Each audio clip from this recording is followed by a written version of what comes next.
streaming. I didn't want to start live streaming until Sorry, go ahead.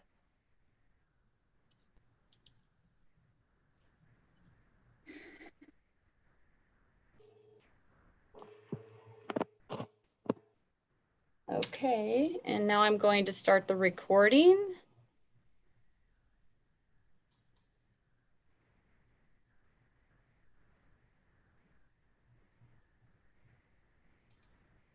And we're ready. Okay, welcome everybody. It's August 19th, 2020, and this is a regular board meeting of the Moraga-Orinda Fire District Board of Directors. So I want to call the meeting to order. And Ms. Holbrook, if you'll do a roll call, please. Director Bates, Here. Director Donner, Here. Director Jex, Here. Director Jorgens, Here. President Danziger. Here. That's great. Everybody's here tonight. And item number 2 is public comment. At this juncture in the meeting, this is a general public comment on any closed session item that will be heard, and comments are limited to no more than 3 minutes pursuant to board policy. If anyone wants to comment, any item on the closed session, on the screen is various ways to do it. So. Anybody lined up to say anything? We do not have any hands raised and we have not received any written public comment. Okay, we'll give it like 20 more seconds.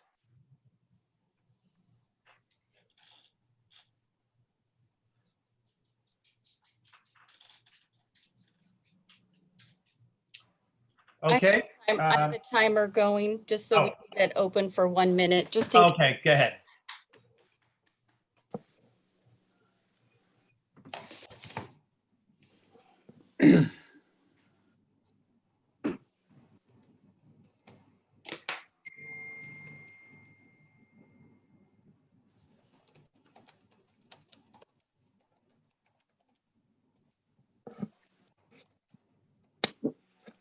That concludes our 1 minute timer.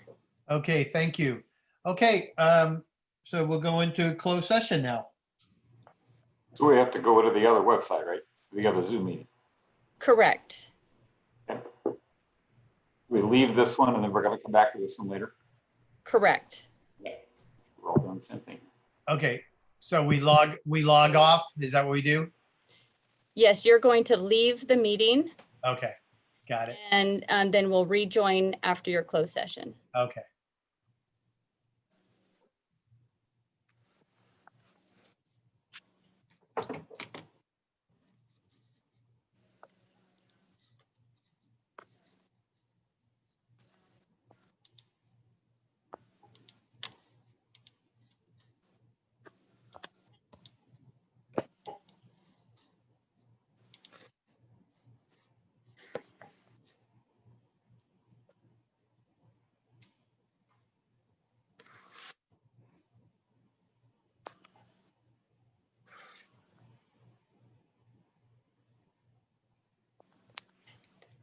Director Jex.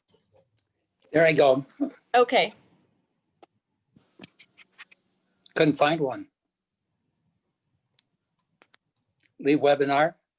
You're going to leave webinar, correct?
Director Jex, I'm going to resend you the closed meeting link so you can join the closed session.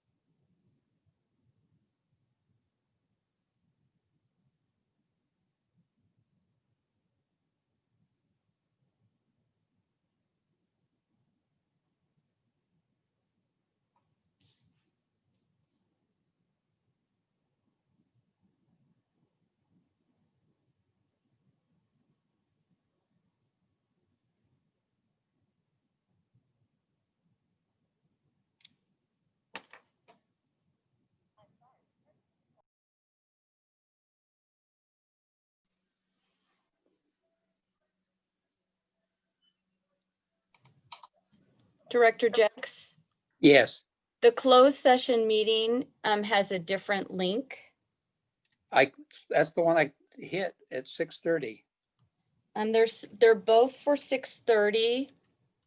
Okay, so is it the second one or the first one you want me in? It's First the one, second. the second, okay. I thought we were still in the 6:30 one. So we adjourned to,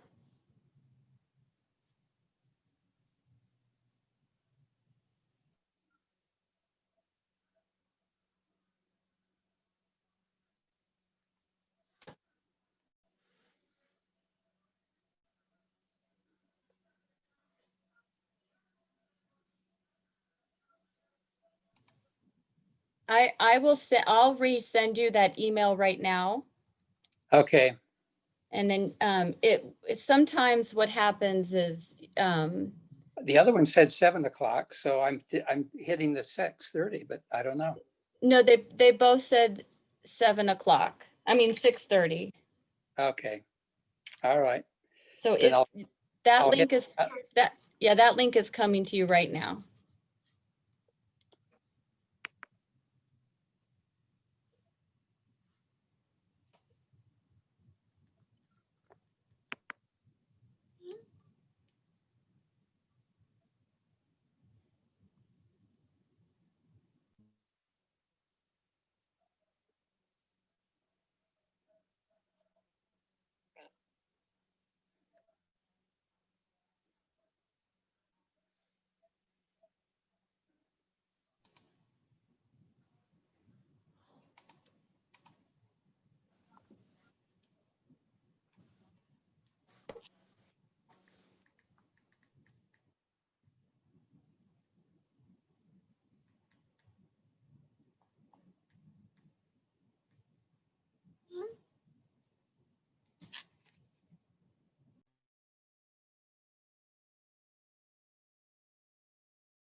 Since your computer is not letting you join that second meeting, perhaps maybe try to call in on the closed session.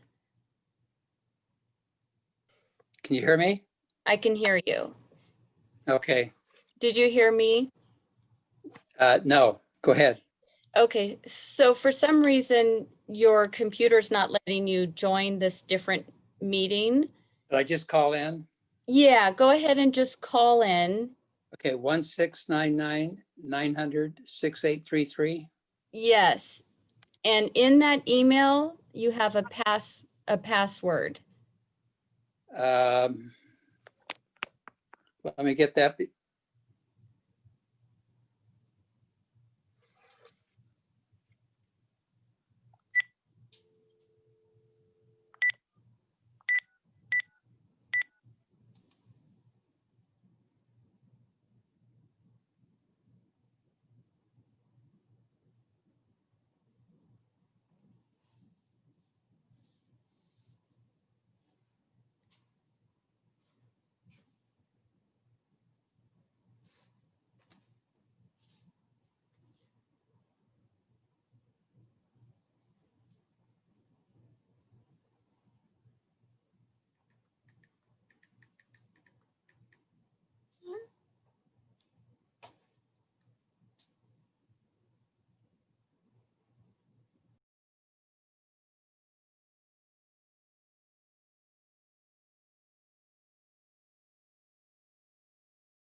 Ding dong.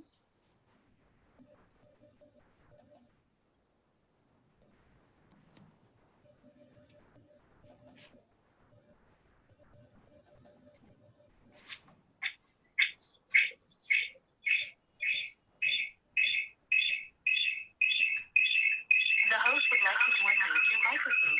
You can press star 6 to unmute. You are unmuted.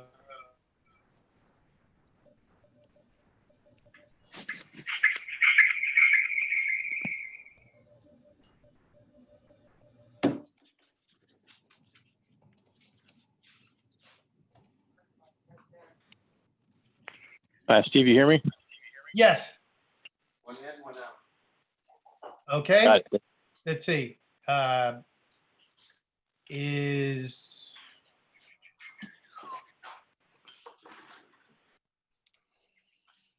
I'm seeing, I think I'm Director Jex. We'll give Director Jex a minute to see if he comes back. I think everybody else is here. Yes, yes.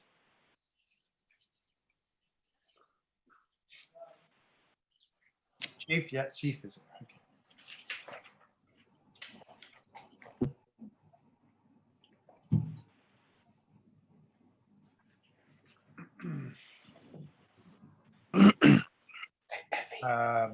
Let's see, Marcia Holbrook, are you here? Marcia here? I'm here. Okay, hi. Hi. I think we'll get started, and hopefully Dr. Jex will join us in a moment. Are you ready to get started? I am ready. Yes. Okay. This is we had a closed session which has been adjourned, and there's I'm going to reconvene our regular session right now and call the meeting to order. And Ms. Holbrook, if you'll do a roll call, please. Director Bates, Here. Director Donner, Here. Director Jex, Here. Director Jorgens,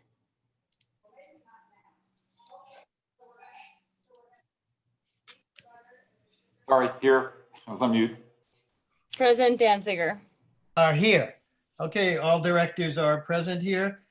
We had a closed session meeting prior to this meeting, and there's nothing to report at this time. Moving on our agenda. Well, before we do that, I'm sorry, we'll go back to that slide.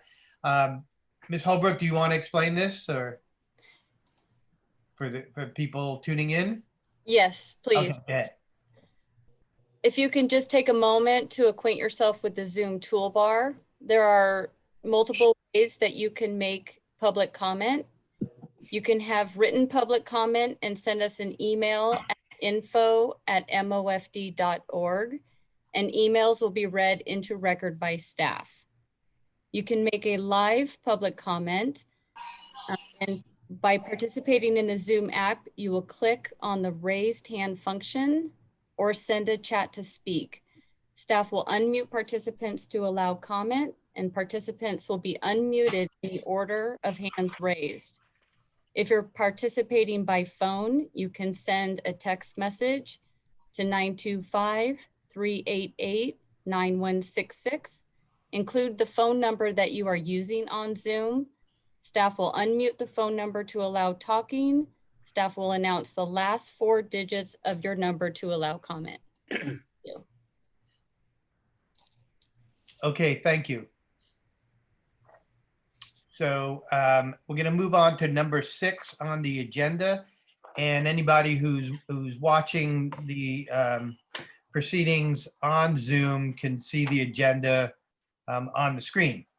At this number 6 is public comment. These are for this is a public comment on any items not on the agenda.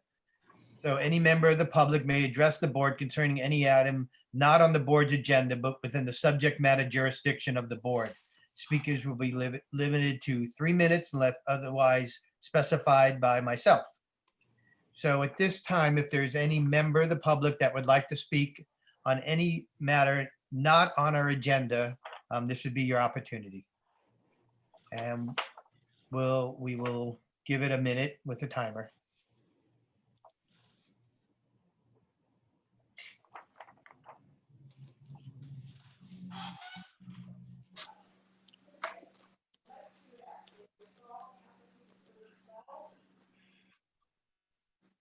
Marcia, this is Director Donner. May I ask you a question while we're waiting? Yes.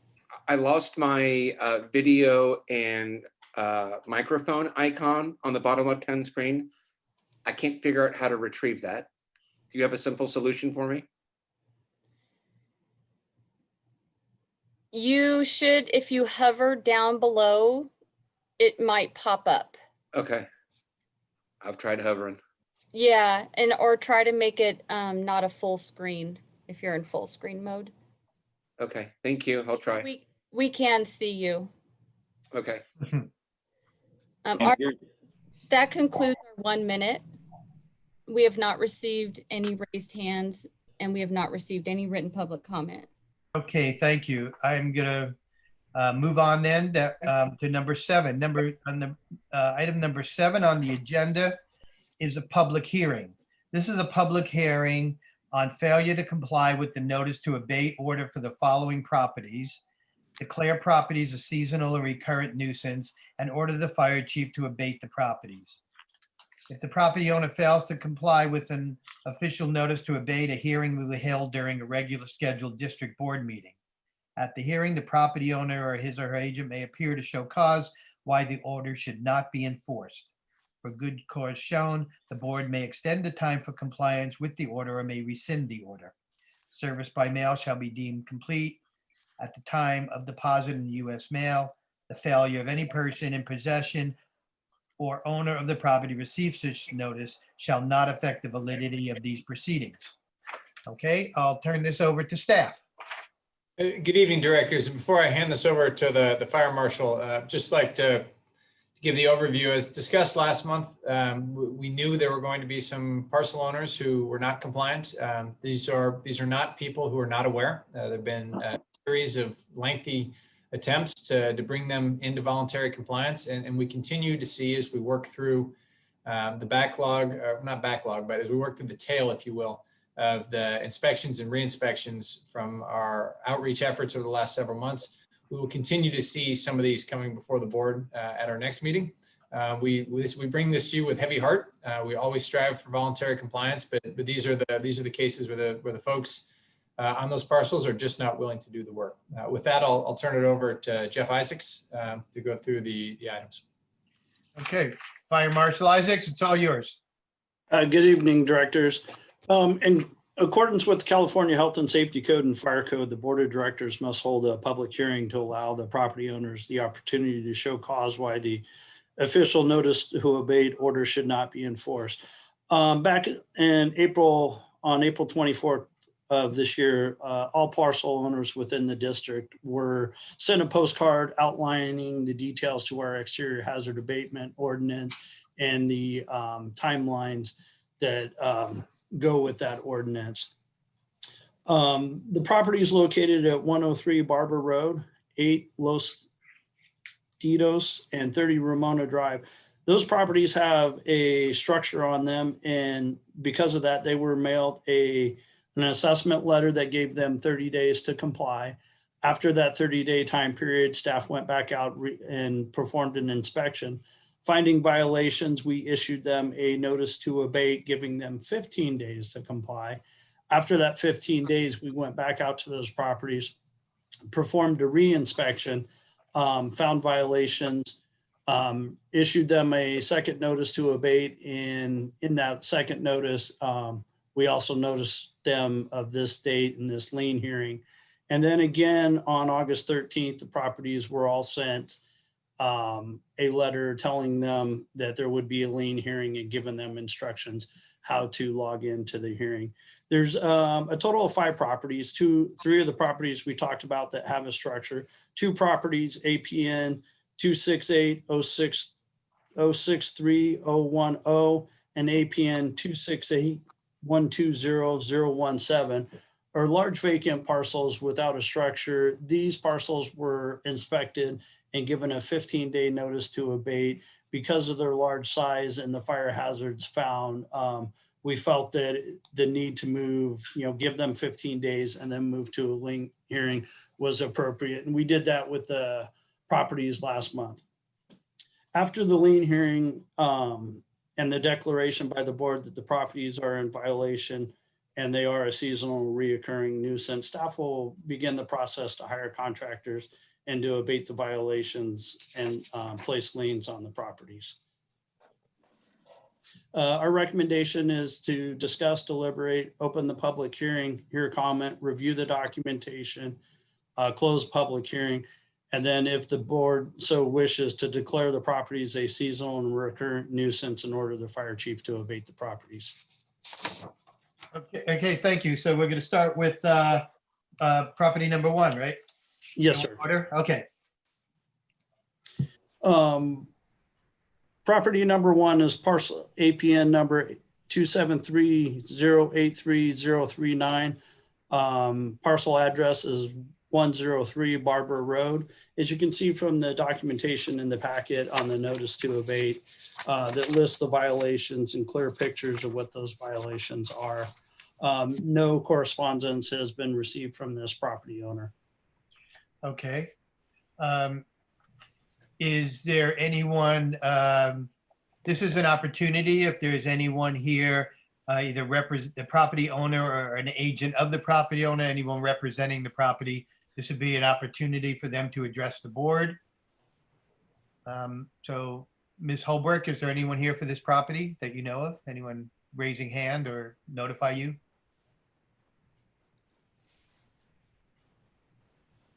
We do not have any raised hands, and we have not received any written public comment on this property.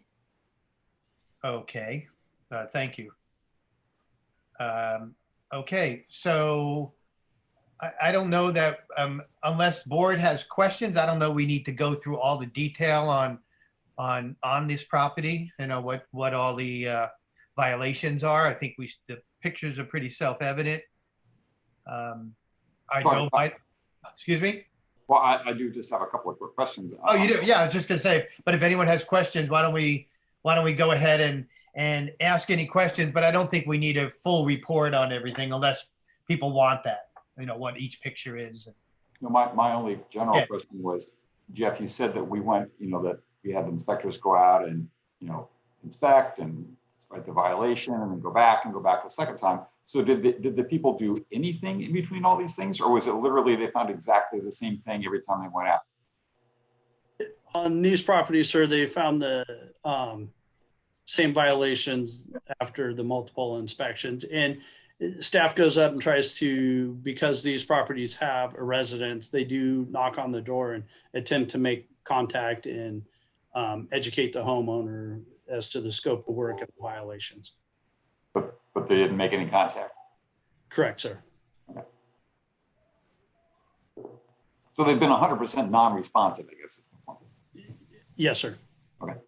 And just for amplifying remarks, there are cases, at least in the case of 8 Los Ditos, the picture demonstrates there's cars in the driveway, there's signs of habitation and that there's someone in the building, but they just won't open the door. So there gets to a certain point where we're doing everything we can to outreach, but without a willing partner to even receive the information, it makes it very challenging. And then we have to rely on the fact that the onus is on them to read their mail. So given that we're going to send people out to do things on other people's property, I realize we have the right to do that, but that can cause challenges sometimes. Not that I'm predicting anything, obviously, but are our contractors prepared for the fact that they're going onto private property? Yes, sir. That's something we're going to move very slowly and very carefully with. We certainly don't want to put a contractor in the position that they're not in a position to argue the law, and we're going to make sure they're not put in that position to argue the law. We're also very sensitive to entering into private property and access in and around people's homes. So we're going to proceed very carefully on that in partnership and under advisement from our law enforcement partners. On the other hand, we do need to make sure that enforcement mechanisms actually mean something, and just ignoring us isn't an option. No, I want us to do it. I just want to make sure everybody's, Yes, sir. wide-eyed and aware. Yes, sir. This is going to be a very slow and deliberate process to avoid any unexpected or negative outcomes. Any other comments from directors? So if not, I'd like a motion to close the public hearing. I move we close the public hearing. I'll Sure. second. Director Is Jorgen? that for just this one house? Yes. Okay, thank you. Okay, closing that was Director Jorgens and Director Donner? Yes. Okay, Dr. Donner second. Okay, and I'm looking for a motion to declare this property a seasonal and recurrent nuisance in order the fire chief to abate the property. So I moved. so move. Second. Dr. Jex, Director Director Jex. I'm sorry. I didn't Take your catch- pick. Okay, Director Jex with the motion, Director Jorgens with second. We'll take a roll call vote. Director Bates, Aye. Director Donner, Yes. Director Jex, Yes. Director Jorgens, Yes. President Danziger. Yes. Okay, that motion passes and we've declared this property a seasonal and recurrent nuisance. I will move on to property number 2. Property number 2, directors, is APN 262-212-007, a physical address of 8 Los Ditos. As you can see from the pictures again, there is, as Chief said, there is a vehicle in the driveway. The numerous attempts that we did knock on the door, we weren't able to get anybody to come to the door and talk to us. They were mailed multiple letters. We did finally receive a phone call last week after the lien hearing notice went out, and the property owner did have a little bit of communication with our fuels mitigation manager. We're trying to spur them to do this work, but we still want to move this property forward in the lien process in case that communication breaks down again. There was plenty of opportunity for the property owner to contact us prior to the notice for the lien hearing. Again, wanting to get this correct, we will move very slowly with this property as long as we have good communication with this property owner and they are showing some sort of effort to mitigate the hazards. We would not send a contractor out to them. But because of the lack of communication for so long, we feel that it's necessary to take this step so that if, again, that communication breaks down, we have an avenue to abate the hazard. Thank you. Does any director want the fire marshal to give us any more information on the hazards at this property? Okay, hearing none. This is an opportunity now to hear from the property owner or any agent of the property owner. If you'd like to speak, there's numerous ways to speak. You can raise your hand or email Ms. Holbrook, our board secretary. I do have one question though. I know this is a public hearing. Is this also an opportunity if there's not property owners or agents, members of the public can also speak on this? I just want to check. I believe that's Oh, correct, sir, but I Yeah. would defer to Mr. Holtzman. Sure, there's a public hearing. So, okay, So, for example, you might have people, a neighbor. Neighbor, exactly. Yeah. Okay, so I just want to reiterate that not only the property owner or agent, but if there's any member of the public that would like to speak on this property, they can as well. So we'll give it a minute. That concludes our minute. We have not received any written comment and we do not have any raised hands. Okay, I'd like to get a motion to close the public hearing unless there's any other questions for anybody So on this. moved. So moved. Second it. Okay, was that Director Jorgens, Director Jex? Yep. Yes. Okay. Okay, we'll take a vote on closing the public hearing. Director Bates, Aye. Director Donner, Yes. Director Jex, Yes. Director Jorgens, Yes. President Danziger. Yes. Okay, that was all in favor to close the public hearing. At this point, I'd like to get a motion to declare these properties a seasonal and recurrent nuisance in order the fire chief to abate the property. So moved. Director Jorgens, Second. Director Donner. Okay, a vote on this one? Director Bates, Aye. Director Donner, Yes. Director Jex, Yes. Director Jorgens, Yes. President Danziger. Aye. Okay, motion carries. I will move on to property number 3. Director's property number 3 is assessor parcel number 271-221-012 with the physical address of 30 Ramona Drive. This property, we're very sensitive to this property owner as they lost their structure in a fire earlier this year.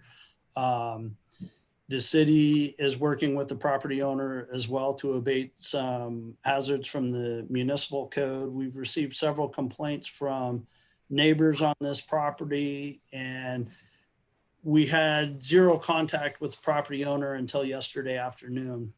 The property owner contacted fuels mitigation manager Gordon Graham. Myself and Mr. Graham went out. We met with the property owner. We walked the property, identifying all the hazards and violations and the scope of work to mitigate those hazards.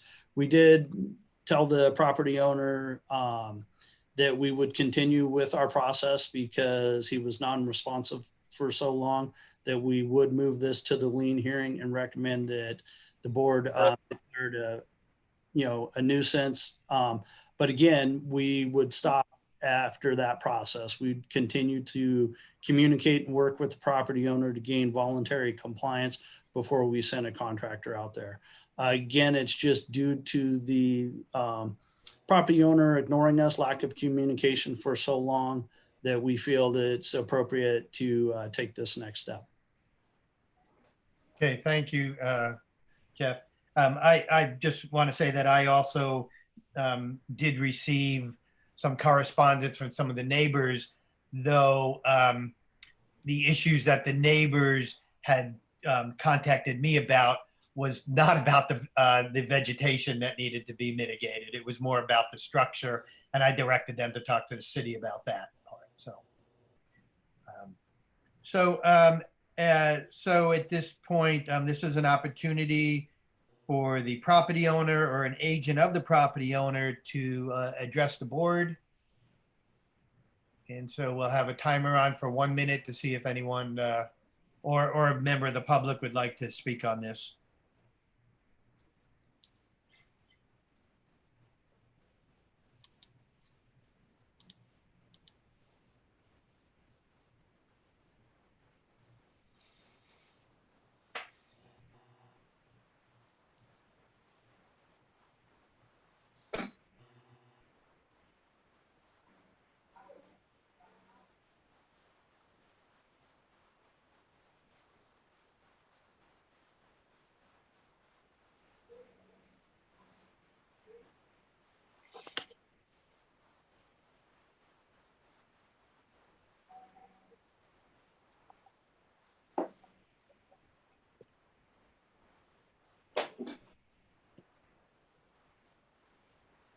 That concludes our 1 minute. We have not received any written comment, and we do not have any raised hands. Okay, thank you. Can I get a motion to close the? Oh, sorry. I'm sorry. Unless we have No, that's good. sorry, let's go back a minute. Any questions, further discussion from the board? Well, I just have a question. Yeah. So, Jeff, this is clearly, normally this is the time we do the whole, are you up to code for fuel abatement kinds of things. But it seems to me last time we talked about this, when the thing burned, there were other kinds of fire code violations, canisters of fuel around and things, which I thought were a hazard. Is this to clean up all of that, or is this just to clean up the weeds and trees and things? Sir, this cleanup for us would just be the exterior hazard abatement, the weeds and trees, limbing, thinning, and stuff like that. This would not be the removal of any of the personal property of the homeowner. I know the complaints have been about paint cans, propane tanks, and stuff like that. This cleanup is just for the fuel mitigation work. Okay. Any other discussion from the board? Hearing none, do I have a motion to close the public hearing? Move we close the public hearing.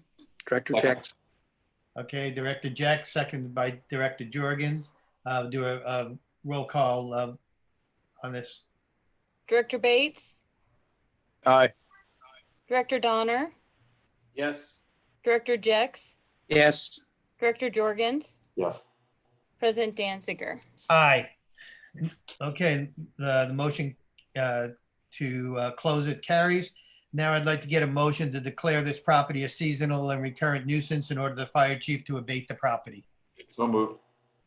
Director Jorgens, Second. second. Director Donner. We'll take a roll call vote. Director Bates, Aye. Director Donner, Yes. Director Jex, Yes. Director Jorgens, Yes. President Danziger. Aye, motion carries. Okay, we'll move on to property number 4. Director's property number 4 is parcel number 268063010, physical address of 7 Austin Court. This is one of the properties that is greater than an acre, has no structure on it. So it received the 15-day notice when there was no communication with the property owner. We went ahead and moved it to the lien hearing.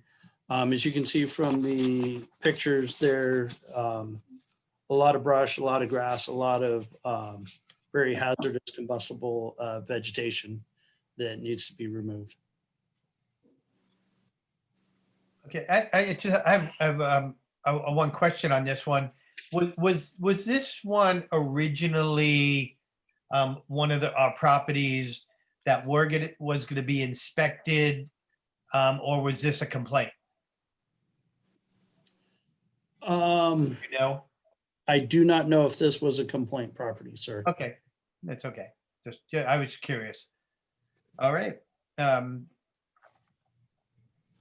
Any further comments from the board right now? Okay, this is an opportunity to hear from the property owner or any agent of the property owner or any of the member of the public that would like to speak on 7 Austin Court, and we'll keep that open for 1 minute. Director, if I may, I just got a message from Fuels Mitigation Manager. This property came in from a complaint. Thank you.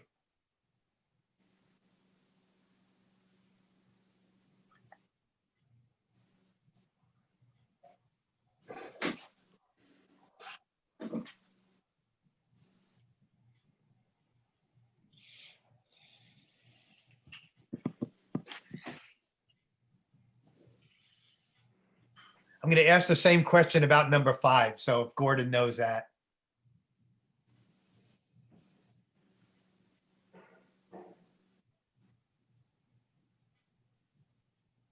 That concludes our 1 minute. We have not received any written public comment, and we do not have any raised hands. Okay, thank you. Any further discussion from directors?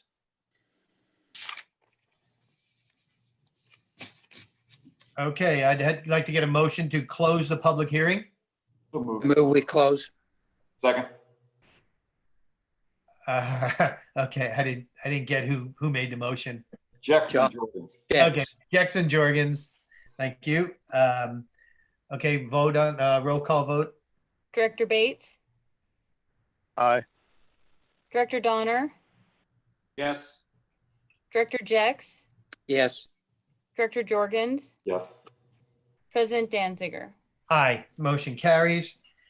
And now I'd like, well, not the, now I'd like to get a motion to declare the property a seasonal and recurrent nuisance and order the fire chief to abate the property. So I moved. so move. Second. I didn't quite get again who. Jackson Jorgens again. Okay, Jackson Jorgens, motion and second. Okay, we'll do a roll call vote. Director Bates, Aye. Director Donner, He's on mute. Aye. Director Jex, Aye. Director Jorgens, Aye. President Danziger. Aye, motion carries. We'll move on to the final property tonight, which is number 5 at parcel address on Bates Boulevard. Yeah, Directors, this parcel, assessor's parcel number is 268-120-017. Address is on, there's no physical address, but locations on Bates Boulevard. This was received through the complaint process. Again, numerous attempts have been made to reach out to the owner on this one. This area is in the process of the owners trying to develop this. I had correspondence with them late last year about the subdivision going in. So through those emails, we attempted to make contact and also via the notice to abate letters. Again, no correspondence until very late last week where they contacted the fuels mitigation manager. They historically do a little bit of work, but not near the amount of work for the size of the parcel and to comply with the fire code. I think there was a little bit of disagreement on the amount of work that we require and the amount of work that they want to do. Again, we want to work with the property owners. Our field mitigation manager has an appointment to meet the property owner, the developer up there to go over this. Again, we feel it's appropriate to bring this to the lien hearing in case that communication and cooperation breaks down. We have an avenue for the next step. Okay, thank you. Any questions before we move on to the property owner? Okay, this is an opportunity to hear from the property owner or any agent of the property owner or any member of the public on this property, which is located on Bates Boulevard. We'll keep it open for 1 minute.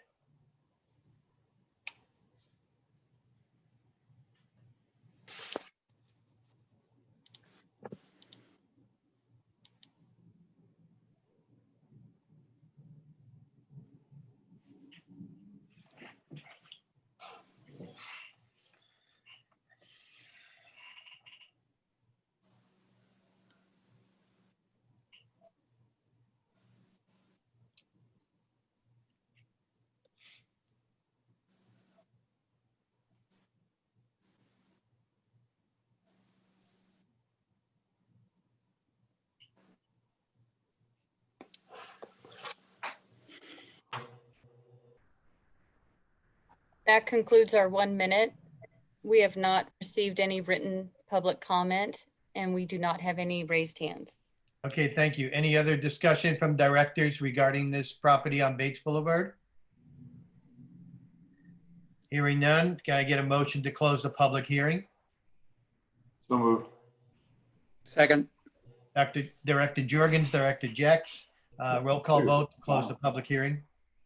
Director Bates, Aye. Director Donner, Yes. Director Jex, Yes. Director Jorgens, Yes. President Danziger. Aye. That motion passes.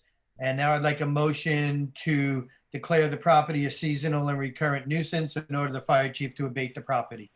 So moved. Second. Okay, we got Director Jorgens, second by Director Jex. Roll call vote, please.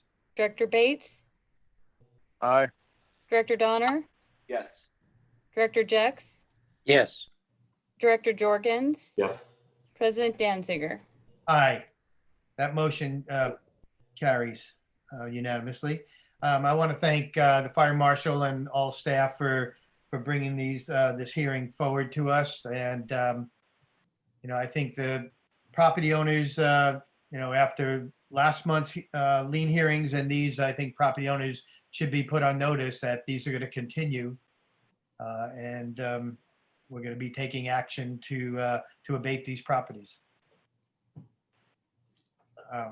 Okay, we're going to move on to the consent agenda, which is items 8.1 through 8.4. Before we move on that, is there any director that would like to pull any of those items, 8.1, 8.2, 8.3, or 8.4? This is Director Jorgens. So I just had a couple of questions on the check vouchers, 8.3. Okay, so we'll pull 8.3. Any other questions on any of the other items? Director Jack, same thing, same 8.3. 8.3. Okay, so let's get a motion to approve the consent agenda 8.1, 8.2, and 8.4. So I moved. so move. Second. Okay, Director Jorgen, seconded by Director Jex. Roll call vote, please. Director Bates, Aye. Director Donner, Yes. Director Jex, Yes. Director Jorgens, Yes. President Danziger. Aye. Okay, that motion passes. And now we'll go to item 8.3. And there were some questions from directors, so. Go Is ahead. Glorianne on? I don't know. The question is on towards the end of the check register, late in the month, there's a 5,600,000 that was sent for the pension fund, and it says advance. Question is that the total for the year? And it's just merely done in advance? Yes, the district prepays Cesara in order to get a discount. So it reduces the total amount that we have to pay them. So yes, that's what we project will have to be paid to Cesara for the whole year. So it's paid in Okay. All right, thank you. I just had a couple of quick ones. So we pay the LAFCO. It says 2021, 14,700. What's that for? That's the local agency formation committee. And the district has to pay that every year. Because John Holtzman, maybe you can help me a little bit more about it, but it's an arm of government that represents all of the agency. It's in Contra Costa County. Sure. Well, I mean, what I don't know, what I really can't help with, and I can definitely look into, LAFCO, as you know, exists to govern the creation of various, local agencies. You have to have their permission, et cetera. I don't know why they charge a fee, so I can't answer that off the top of my head. I can take It's a government entity, isn't it? A created government entity? It is. It's a government entity. Yeah. isn't it a little unusual for one government entity to pay a fee to another government entity for its existence? I don't know. It just seems strange. So I guess I'd like to understand why we have to do that. Yeah, I have actually never focused on it. I'd be happy to take a look at it for you. And then the next one, I just wondered, so we paid Dell for financial services, a rental agreement, $845. I think I see this pretty much every month. What do we get for that? It's a lease of hardware, computer hardware. So it's laptops and desktops that are in all the fire stations and administration. So that's a lot of, you can buy a pretty nice laptop for that kind of money. And if we do that 12 months a year, that's 12 new, I don't know, that seems like a lot to rent stuff. And then there's another one, NeoGov, and also the next one down from that is Granicus. What are those? So NeoGov is the human resources. It's basically the application software that the district uses. So that is how all of our applicants apply, and it goes through our NeoGov software and provides all of our tracking information that we need. So we're on an annual fee for that. And then Granicus is the district's new website. So they host the website. And so the maintenance, so is maintenance including, because hosting websites is almost free. So what do we actually get for $4,800 a year?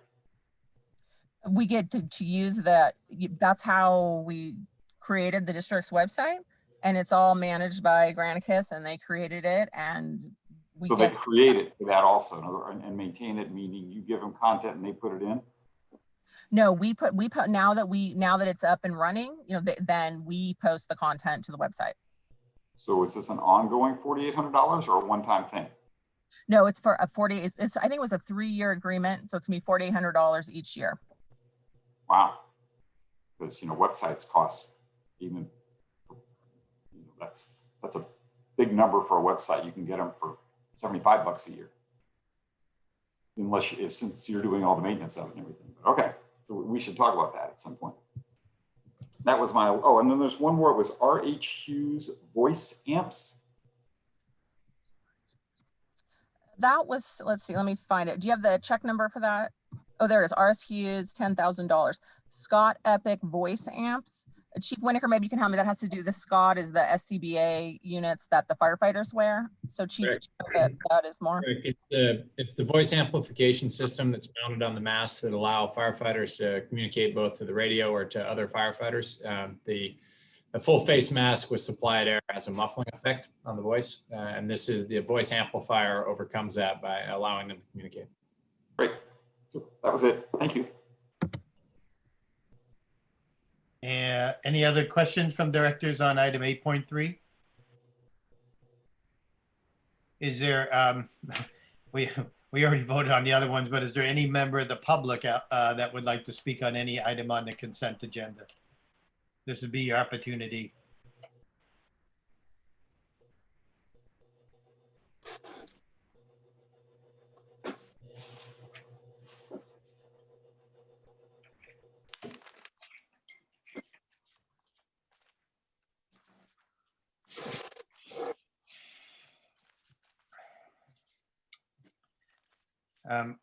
Can I get a motion to accept item 8.3?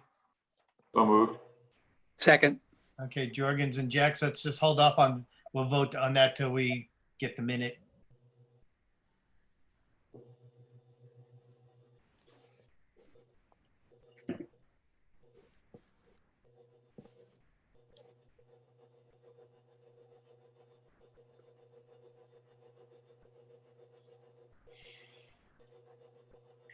These some long minutes, aren't they? That concludes our 1 minute. Okay, thank you. We have not received any written public comment. Okay, Do you have any we- hands raised? We have a motion to approve item 8.3 from Jorgens and Jax. Can we do a roll call vote, please? Director Bates, Aye. Director Donner, Yes. Director Jex, Yes. Director Jorgens, Yes. President Danziger.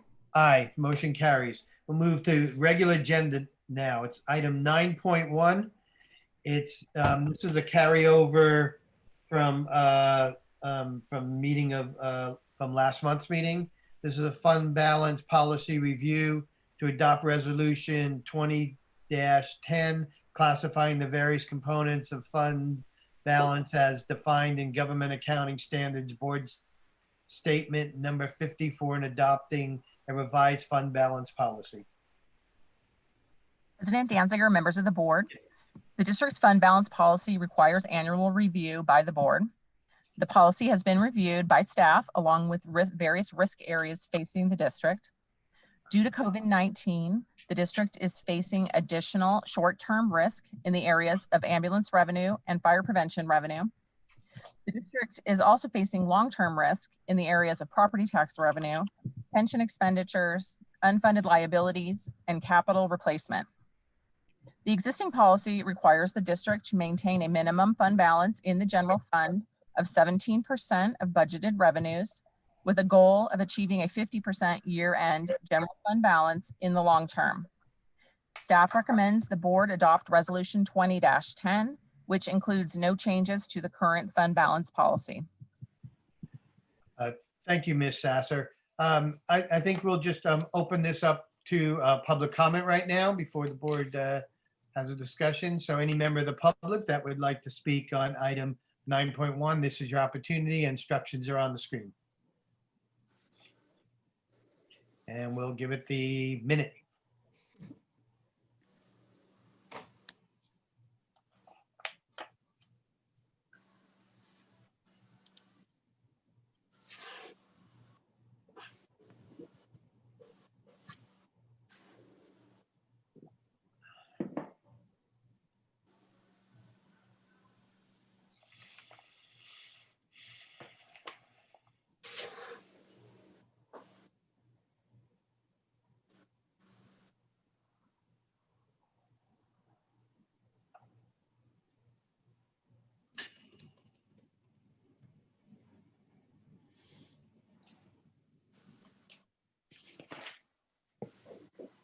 That concludes our 1 minute. We have not received any written public comment. We do not have any hands raised. Okay, thank you. I'll close the public comment. Discussion from the board? Any discussion? Now, I have a couple of questions for Gloria Ann. Okay. So on your minimum fund balance risk analysis page, in the second paragraph, you talk about the fact that, over the last 15 years, the property tax revenue increase every year except for 3, and that, in those 3, the largest decline was a relatively nominal amount of 357,000. What was that relative to the budget for that year? Because I assume that most years we've assumed historically that the revenues go up about 5% a year. At that time, our budget was something like $20 million. So that would have expected an increase of something like $1 million, but instead it went down $357,000. And that would mean that that would be roughly equivalent to all of the non, pension and labor costs that we have. So, and you called that a nominal amount.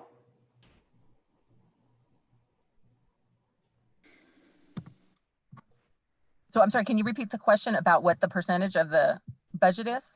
I'm unclear on the question. So you said that, that you were talking about what the risk was, and it says, well, we face some risk, but then you sort of minimized it by saying the revenues have only gone down in 2008, 2012, and 2013. And you said, and even then they went down by a relatively nominal amount. The largest was $357,000. Well, that's how much the revenues went down. How much were the revenues expected to go up in those years? And my guess is that they were expected to go up something like 5%, because that's the normal amount we forecast. And that would have been something like $1 million, depending on how much the budget was back then. And therefore, I would guess that that's probably roughly the amount that would be, we spent 90-ish% of our money on salaries and benefits and pensions and things. And therefore, this would be the last, 8 or 10%, which would mean, that was effectively a catastrophe. And you said it was a nominal amount. So how did you come up with the idea that that was a nominal amount? If I can step in, clearly your point is well taken that any decline is significant, especially when we're accustomed to or forecasting increases. Nominal is probably not the right word choice. I think within the account perspective, it was a relatively small amount from baseline 0, but your point that the baseline should have been from $1 million or so I agree, is noted, and we'll certainly make sure that's addressed in that manner anyway going forward. I think that the broader point of it was to make that, generally speaking, our revenue is relatively stable. That said, that our projections of revenue are also relatively stable, and our increases in costs rely on those stable increases in revenue. So anything that either flattens or declines revenue is, if not catastrophic, it's near catastrophic. And obviously that's something the board has chosen to address with focus on the restricted pension and OPEB stabilization trust funds and the growth of the unrestricted reserves to address that, which we certainly recognize. Well, but it's the growth of the unrestricted reserves that I guess is what is the topic for tonight. And it seems to me that back in 2008, and I don't think anybody that is here on the call tonight, other than maybe Vince, was here in 2008, but it seems to me, looking back at the minutes, that it was pretty catastrophic. And so that's why we need to have high reserves. And I think that's the whole point of, that John Jex has been bringing up for several years now, that we need to have greater reserves so we can weather those kinds of storms. And we might be in one of those storms right now. We don't know yet. There's a bunch of uncertainty about what's going to happen. But we don't know that revenues are going to keep going up to 5% that everybody always assumes they do. And that's why we need to have not only the pension reserves, that's a whole different driver than we normally have. That's a we didn't make a good enough return on our portfolio driver, not our revenues change. But those are two different things, and we have two different kinds of funds set aside for those things. I agree.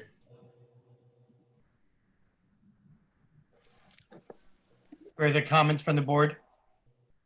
I think I communicated before, as Craig just said, to leave when I listened to the risks that Gloria Ann listed and itemized, and you're looking at 2 months of 2 months of expenditures as a reserve, as a minimum, I just still feel that number is grossly understated and moves in the wrong direction, particularly relating to the risks that we're talking about.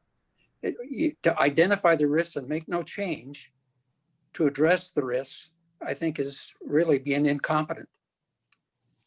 And I think the way we got to 17 in the first place was that's kind of all that was left at one point, and so we sort of had to lower it that far.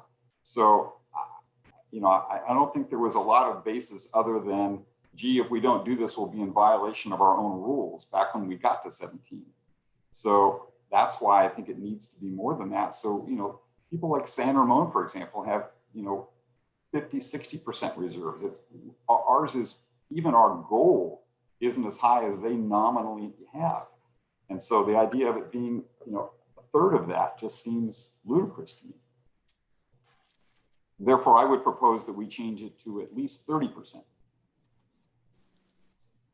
I think that, I think San Ramon is, as far as I know, is the anomaly in this, you know, in fire departments, fire districts. And, you know, I just feel that with the uncertainty that we're facing right now, we do have a goal of achieving a 50% year-end general fund balance. I'd be in favor of leaving it as it is for right now. And but the you know, when uncertainty you is say, exactly why we need to have it. That's the whole you know, point. when you say San Ramon is an anomaly, they're not. Yes.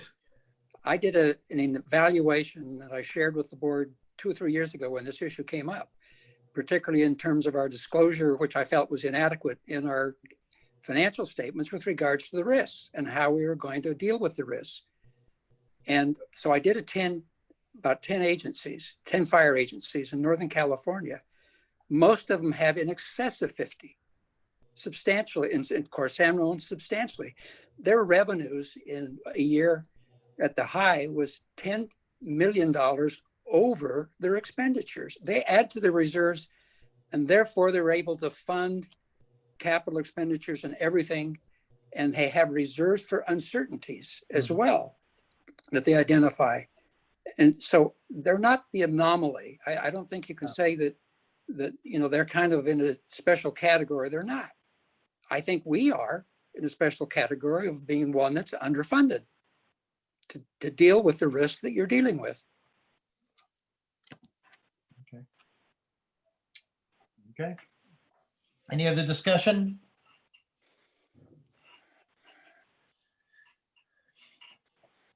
Okay. Would anybody like to make a motion? Well, I did. I said, I moved that we make it 30%. I second that. So you would make a motion that the unrestricted fund balance be at least 30%. Correct. With a goal of what, 50? 50 is fine. Okay. So that was Director Jorgens made the motion, seconded by Director Jex. I think with the current uncertainty, I'm certainly in favor of having more money in savings. I'm just not in favor of mandating it at this present moment. Okay. So we have a motion on the floor. Any further discussion? We'll take a vote. Just to really quick. Yeah. The motion on the floor is to change our minimum from 17 to 30. Yes. Okay, thank you. Okay. Ms. Holbrook? Director Bates, No. Director Donner, No. Director Jex, Yes. Director Jorgens, Yes. President Danziger, No. The motion doesn't pass.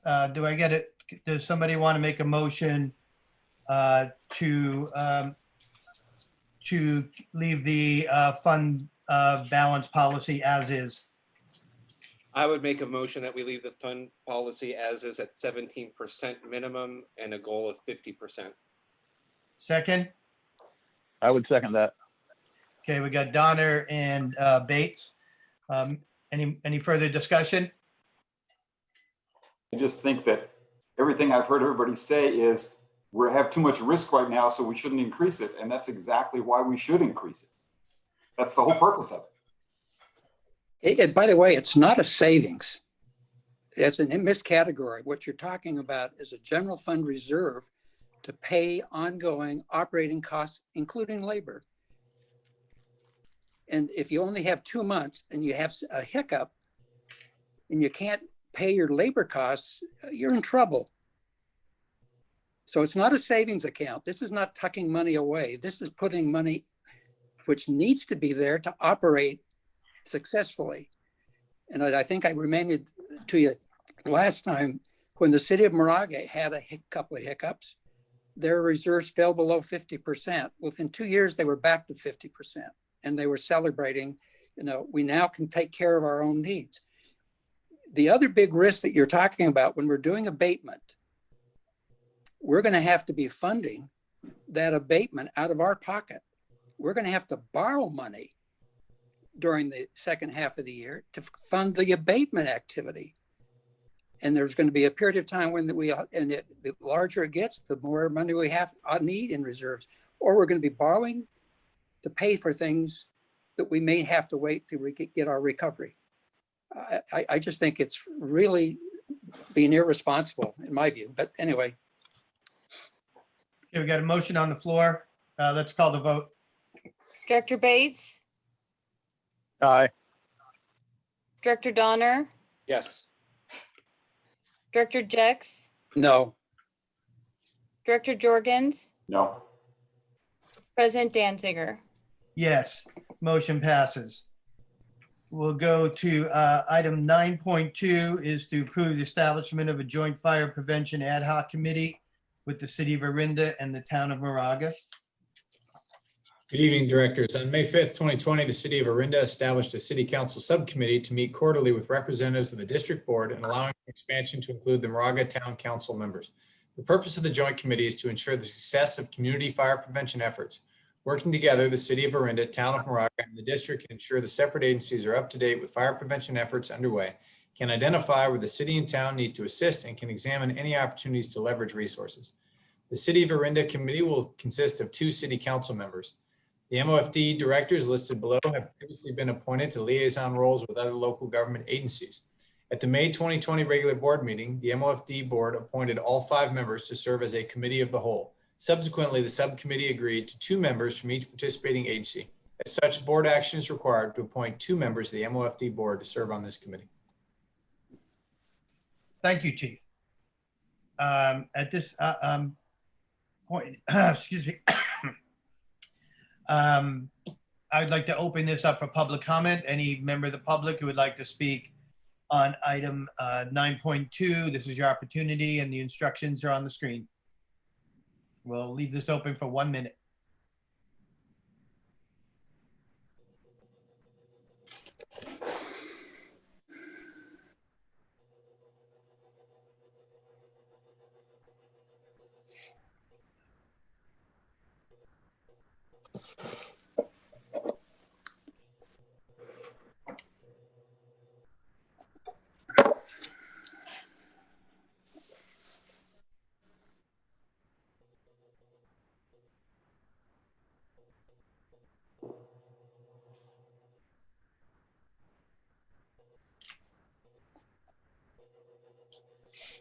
We have one hand raised. Okay. I am unmuting Vince Wells. Mr. Wells? Hello, Mr. President and members of the board. Yeah, I just was wondering if we can have a little bit more conversation about purposes ad hoc before public comment. It seems public comment is a little premature. We haven't heard the discussion about, I guess, maybe I missed it in some other conversation. We discussed it 2 meetings ago. You did? Okay. So is there a possibility of getting a little short, a brief summary of what the purpose and what this committee would do? Or ad hoc? Yeah, It's pretty well described in the charter. We just that was included in the agenda was the charter, which that was the whole purpose of the last meeting that that committee had, was to develop the charter. And that's part of what, I think it was in agreement with the discussions that we had about why to form it and why to participate in it. President Danziger, I think you were about to say something. Yeah, are you done, Vince? Yeah, I'm done. Okay. Is that the only hand that's raised right now, Ms. Holbrook? Yes, and we have not received any written public comment. Okay, thank you. So this subcommittee, which was established by the city of Orinda, is to just have a public forum with representatives from the town of Moraga, city of Orinda, and MOFD to discuss our fire prevention and public safety throughout the district. It's to have an open forum, just another opportunity. There's the fire chief, our fire chief, Chief Winokur, will attend those meetings. He'll, we've had 2 meetings so far. He's been asked to kind of give an update to this forum on our activities within the district. And then each jurisdiction goes back to their councils and reports back to them. It's another opportunity for the public to address their elected officials. There's nothing, no decisions that are made by this subcommittee. It's just another forum to discuss the important issue of fire prevention throughout our district. It's pretty clear. Anyone else have other comments on it? Just to clarify, Steve, this is Director Bates. Yeah. There's nothing binding about this ad hoc committee. No decisions made there will officially impact the district. No, These will be just advisory.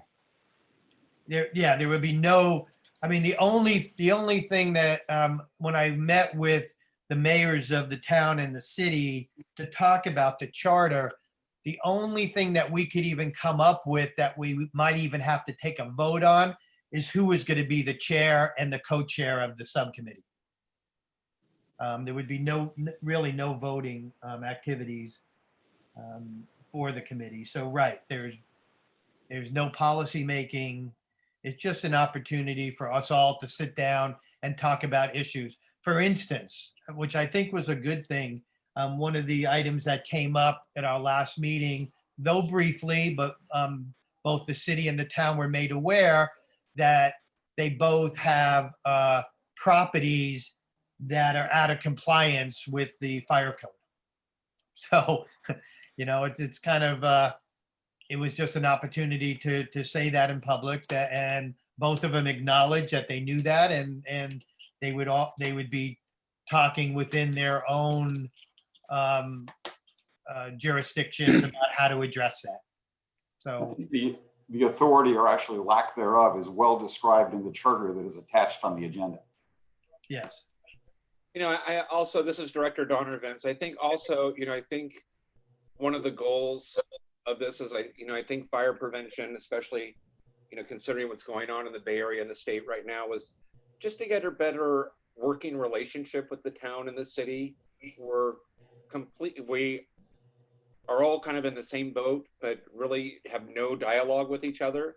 And I think it was a chance for us to create some dialogue, possibly strategize with Public Works, and maybe possibly what they can and should or shouldn't do on red flag days, maybe some parking issues.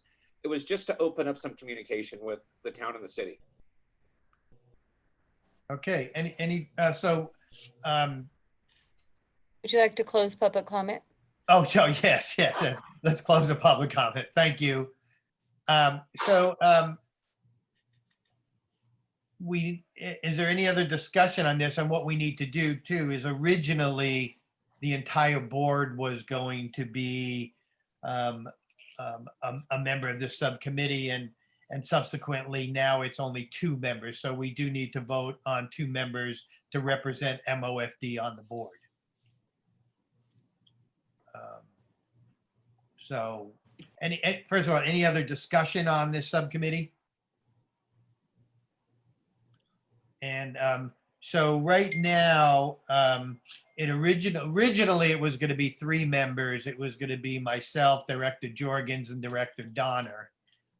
When we revised the charter to make it 2 members from each jurisdiction, Director Donner voluntarily agreed to attend the meetings but not be an official member. What that also does, when there's only 2 of us, we don't have to notice it as an official meeting of MOFD with, notes and agendas. So it makes it a little bit less cumbersome for staff as well. So I would like to make a motion then that we keep Director Danziger and Director Jorgens on this subcommittee. second, Second that. okay, any other discussion? Okay, let's have a- Do we, just wondering, do we, thank you. But do we also need to, should we do it all at once to actually establish this thing? Because I think that's one of the questions is, are we willing to establish it and the board members at the same time? well, maybe that's a question for council. I don't know that we need to take any other action, but let's ask Jonathan Holzman on that. Well, the agenda item says approve establishment. I'm sorry, I'm Okay. muted. Yeah, so that you do need to approve the establishment. Okay. What I would suggest, I mean, kind of obviously, is I think you probably should do 2 votes. Okay. You should do 1 vote to establish, and the second vote to appoint. Okay, so, Well, you've actually done the second vote, so you could do the first. You really yeah. Okay, so we have a motion on the floor. Should we, maybe we should amend that to establish and appoint? That's fine. Okay, Makes So- sense to me.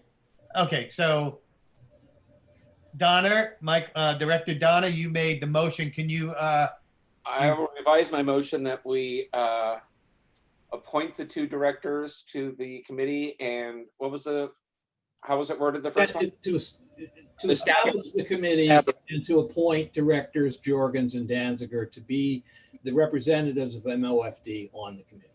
Thank you. I recommend that we establish the committee and appoint Director Jorgens and President Danziger as the members of the committee. Second. I'll second that. okay, so we have Director Donner and Director Jorgens. We'll do a roll call vote. Director Bates, Aye.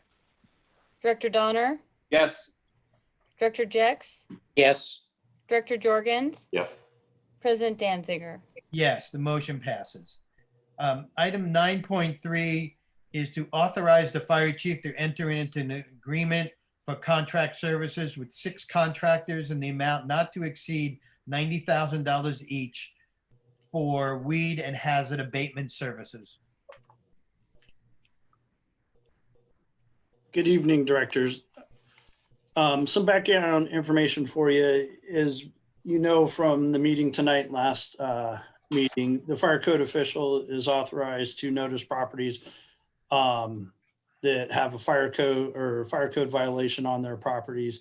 If they fail to comply with the fire code, we go through the lien process. The fire code also gives the district's board of directors the power to award a contract for fire hazard abatement work. My understanding is in the past, we've used a contractor and it was a very minimal scope of work. As we are inspecting properties and noticing properties and taking them through our lien hearing process, we've come to the realization the scope of work is going to expand. It can be anything from a little weed eating and thinning and removing on a small parcel, quarter acre parcel, to abating the hazards on a 10-acre parcel, doing a fuel break around the perimeters. So because of that, we sent out fire prevention staff issued an RFP seeking contractors interested in being considered. Part of that RFP process was the contractors had to attend a Zoom meeting, gave them a chance to ask questions, and it gave us a chance to ask them some questions. One of the things that became evident in that meeting was all these companies are very busy. So the expectation that we could call company A tomorrow and say, hey, we need this abated in 2 weeks might not be there. So staff felt it was appropriate after viewing all the RFPs to issue contracts to all 6 of the contractors that submitted through the RFP process. The contract would be for this abatement year, next abatement year ending in December 31st of 2021. By that time, we're going to learn we're going to know what we don't know right now today. So we would be able to send out another RFP at that time for the 2022 year and hopefully have a better understanding of that stuff that we don't know right now. Our recommendation is to discuss, deliberate, and authorize the fire chief to enter into agreements with the 6 contractors in an amount not to exceed $90,000 in that 2-season period. Okay, thank you. Sorry, Director. Also, there's 2 attachments there. There's the weed abatement service proposal results, then the agreement. And one thing that we did add in the agreement was to follow standards, state standards, that all the contractors, because you're doing fuel reduction work during hazardous times, they're required to have fire suppression tools, shovels, McLeods, dry chemical extinguishers for chippers, and then also backpack pumps. So in case their work did start a fire, they are required to carry tools to hopefully extinguish that fire in the incipient stage. Thank you. I would like to add, just for clarification, that we don't anticipate spending $90,000 in total. We don't anticipate spending $90,000 with any single contractor. However, we wanted to set the numbers high to give ourselves some ceiling in case we do see a spike in the number of parcels, or we encounter a particularly large parcel. However, any work that's being done will obviously come to the board for approval in advance, and we'll continue to provide monthly updates. So the assurance I would like to offer is that we will not, in the absence of board oversight, come back to report we've maxed out the contracts with all 6 of these contractors, but we wanted to give ourselves some headroom. We also, we do not have a long working experience with these contractors because this is a new space for the district. We haven't previously done this. And so we wanted to give ourselves some financial room to maneuver in case over time a single contractor stands out as being particularly good and that we're capable of carrying out a particular type of work, so that we didn't have to continually come back to the board to increase the contract amount that we were authorized to use a single vendor for. Okay, thank you, Chief. And thank you, Jeff. Let's see if there is anybody, this is opportunity. This is, I'm going to open the public comment on item 9.3. Instructions for addressing this is on the screen right now. And we'll give it a minute and then we'll come back to directors for any questions regarding this. We have one hand raised. I'll be unmuting Vince Wells. Okay.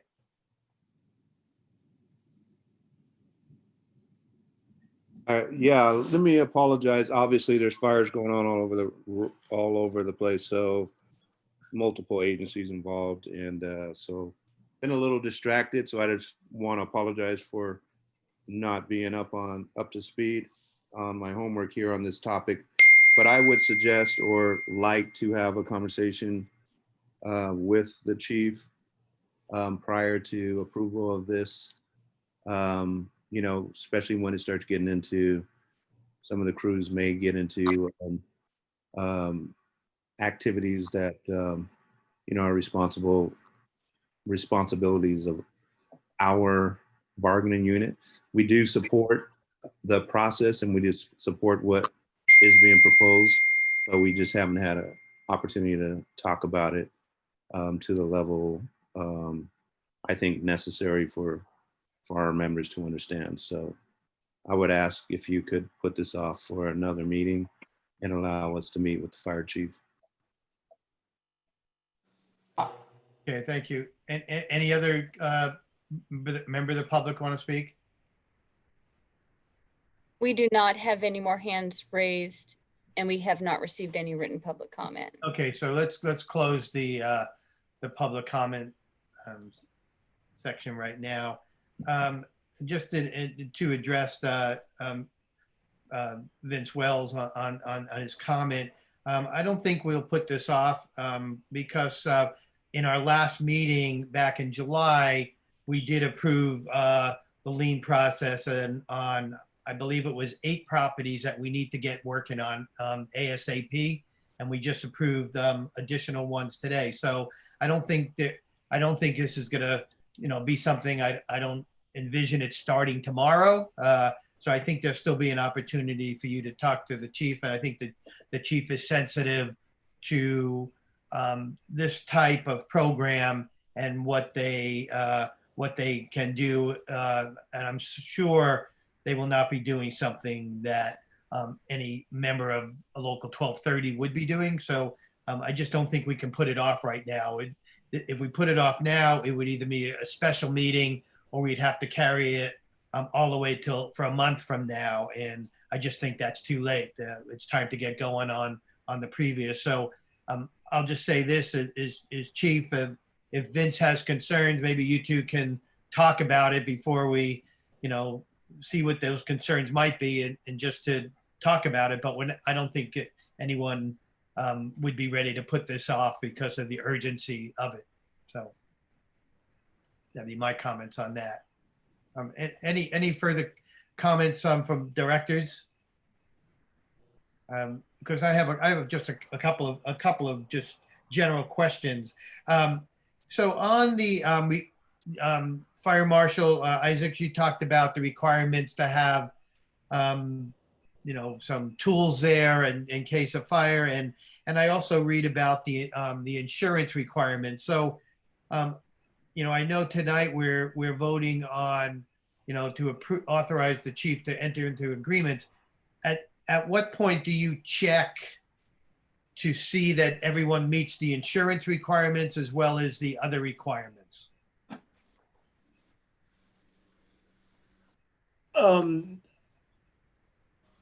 We will do spot checks on the equipment, and the equipment that they carry. They're not bringing out a fire engine. This is just fire tools, a shovel, a hand tool, a little backpack pump.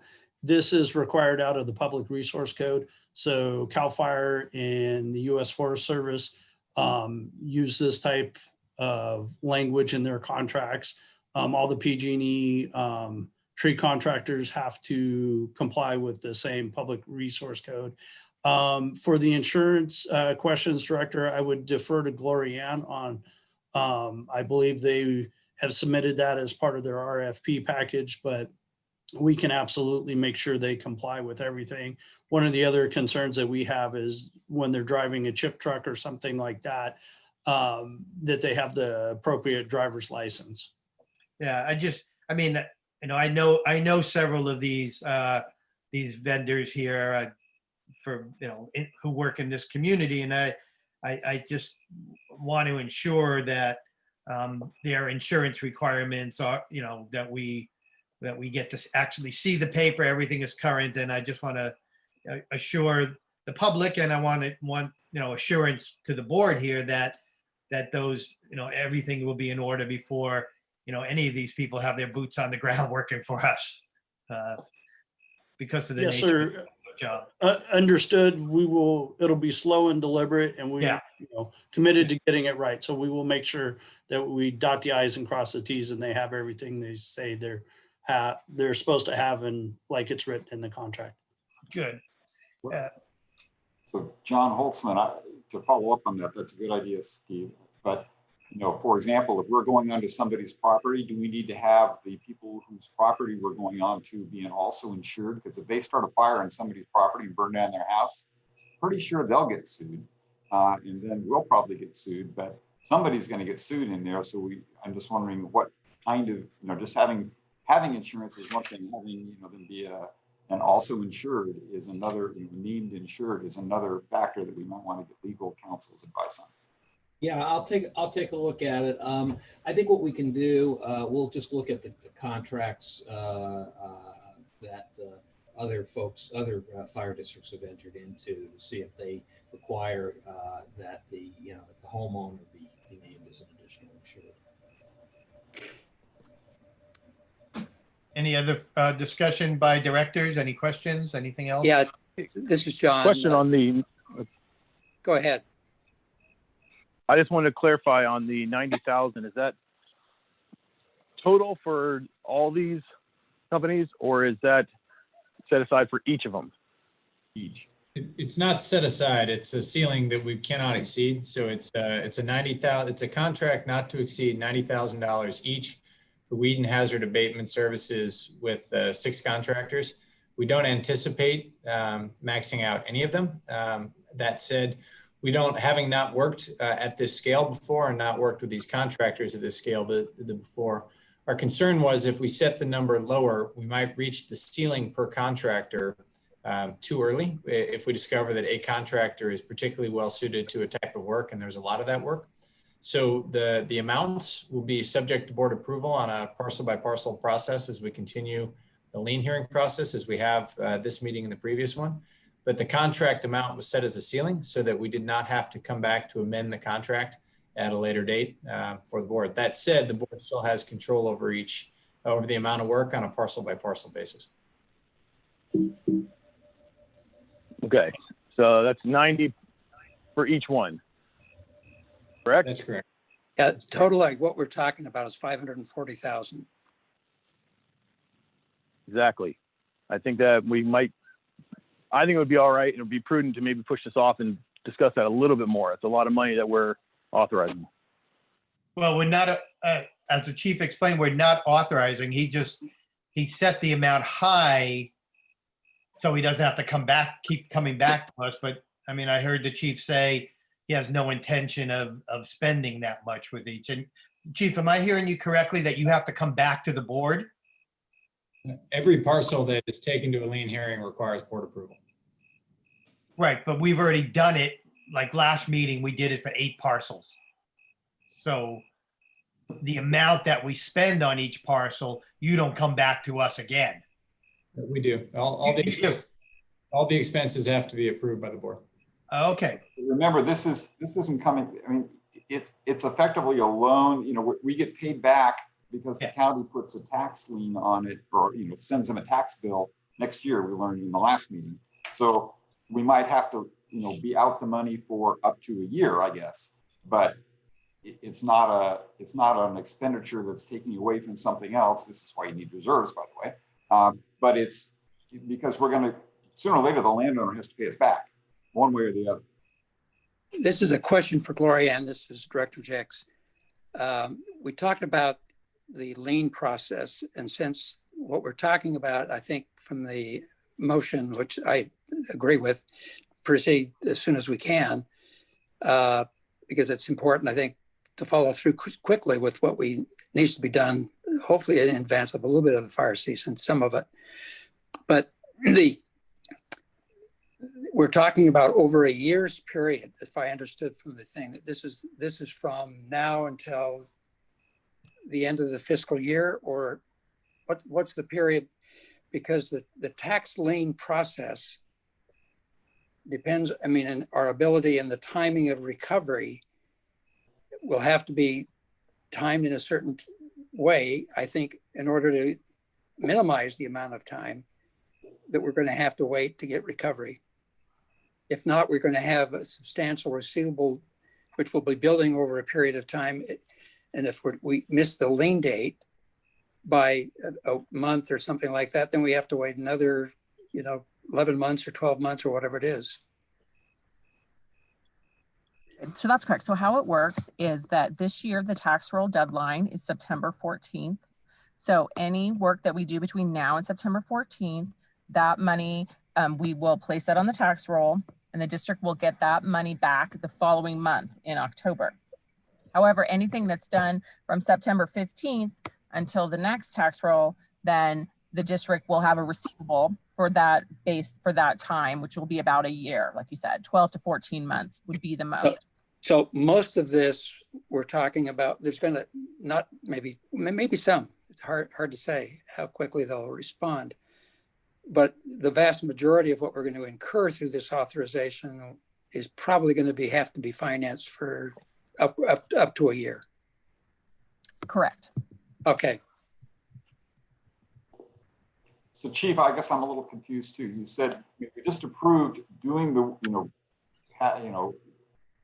allowing you to do the work on 8 properties last time and 6 this time. So what's the next step after that? I thought the next step was you've now been approved to do it and you're just going to go do it.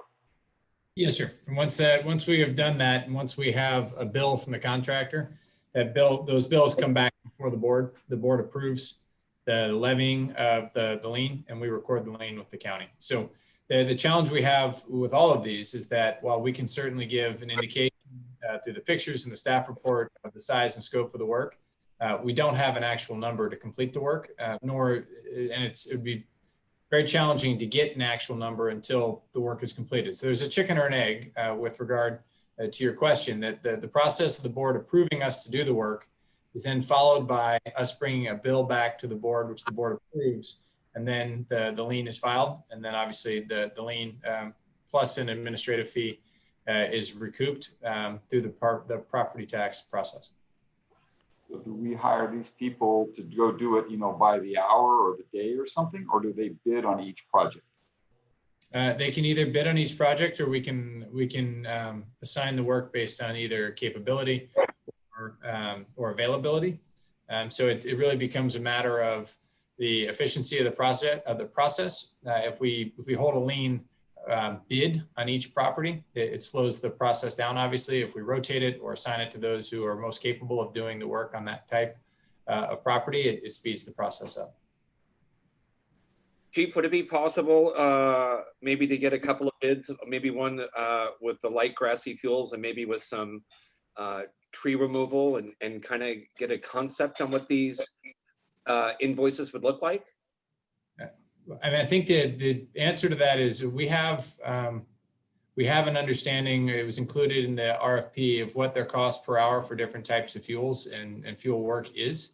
The challenge with each parcel is it's unique, and between access and the type of fuels and the amount of stuff, the volume of material that's there. Well, that gives us an estimate, and that's certainly something we'll be keeping a very close eye on to ensure that the contractor is delivering the best value in the reduction of these fuels.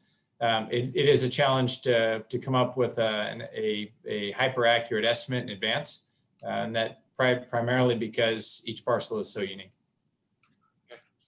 So the properties that we authorized the lien on in July, the 8 properties, are those probably not all of them, but are some of those ready to go to contract services? I mean, we can, if we, 4 of those are. Yes, sir. 2 of those owned by a single parcel owner. That parcel owner became responsive again after the lien. Those have now been mitigated. 2 others, it was identified that the HOA owns them. The HOA was not previously aware of that. They're now working on having that work done. And the other 4 remain unresponsive, and will be, once we have approved contracts to enter into, those will move forward to actually doing the work to reduce and mitigate the hazards on those parcels. So Steve, I agree with you. I think we need to, we're still hopefully ahead of the fire season, and the more we can get this stuff taken care of before it gets even worse, the better. Yeah. So I would move that we approve item 9.3 to give the chief the authority to hire these 6 folks. I second that. Okay, we got Director Juergens, Director Jex. Any other discussion from the board? I Okay, think, here- I think it will also send a message to other property owners that, take care of your property. Yeah. Or we will. Okay, let's, Ms. Holbrook, let's do a roll call vote. Director Bates, No. Director Donner, Yes. Director Jex, Yes. Director Jorgens, Yes. President Danziger. Yes, the motion passes. Item 9.4 is a exterior hazard abatement inspections and community chipping update. Good evening, directors. As a result of increased public awareness following the major fires of the last 3 years, MOFD has been aggressively working with the community to decrease the risk of wildfire. In addition to outreach, education, and enforcement, the district has been offering free community chipping. The response to the service has been overwhelming. From May 1st to June 12th, the district conducted community chipping with as many as 3 chippers in service on any given day. This resulted in 160.5 tons of material chipped at 362 homes at a cost of $80,000 and 170 staff days. Chipping was conducted by the MOFD field mitigation staff using a variety of hired vendors who provided chippers and specialized trucks to haul material. The program was suspended on 12 June until at least 1 September as the field mitigation staff transitioned to the conduct of exterior hazard abatement compliance inspections along major evacuation routes in response to community complaints of non-compliant parcels. Starting 16 June, fire prevention staff conducted the following assessments and inspections. Initial assessments were conducted from 16 June to 16 July. A total of 2,491 parcels were inspected. Of those, 1,720 passed and 771 failed the initial assessment. Inspections were conducted to follow up the assessments from 16 July until late July, approximately 1 August. Of those, 771 total follow-ups were conducted, 621 passed, and 150 failed. We also received during this period 92 complaints of non-compliant parcels and 179 self-reports of compliance. That number has continued to go up as residents continue to report via the self-report portal. As previously discussed, the FY 2000, I apologize for the typo there. The FY 2020 budget, 21 budget includes $100,000 for fuel mitigation spending in addition to the 4 dedicated full-time positions with support from administrative staff, the fire marshal, and the fire chief. In order to increase efficiency, MOFD intends to truck and chipper at approximately $10,000 a month to provide community chipping through the fall, winter, and spring 2021. Leased equipment compares favorably to renting, which costs us between $1,200 and $1,600 a day. Of note, this will limit our chipping to a single truck and chipper per day. However, over the longer period and with the cost savings realized through the lease of the truck and the availability of the fuel mitigation staff that have previously been approved, we believe we will be able to meet the community demand over time. That said, if, as we saw last year, we see increases in demand that exceed our capacity to service that, we'll bring that back to the board with alternate ideas such as a cost share that would potentially decrease the demand or increase our capacity by providing additional funds. There's no action required for the board. This is for discussion. The approved budget provided the funds for the chipper program. No additional funds are sought, and I believe we have the guidance we need to move forward unless the directors would like to provide any additional guidance. Thank you, Chief. Let's see if there's, before we, let's open this item 9.4 to the public. See if anyone in the public would like to comment on exterior hazard abatement inspections and the chipping program. We'll keep it open for 1 minute.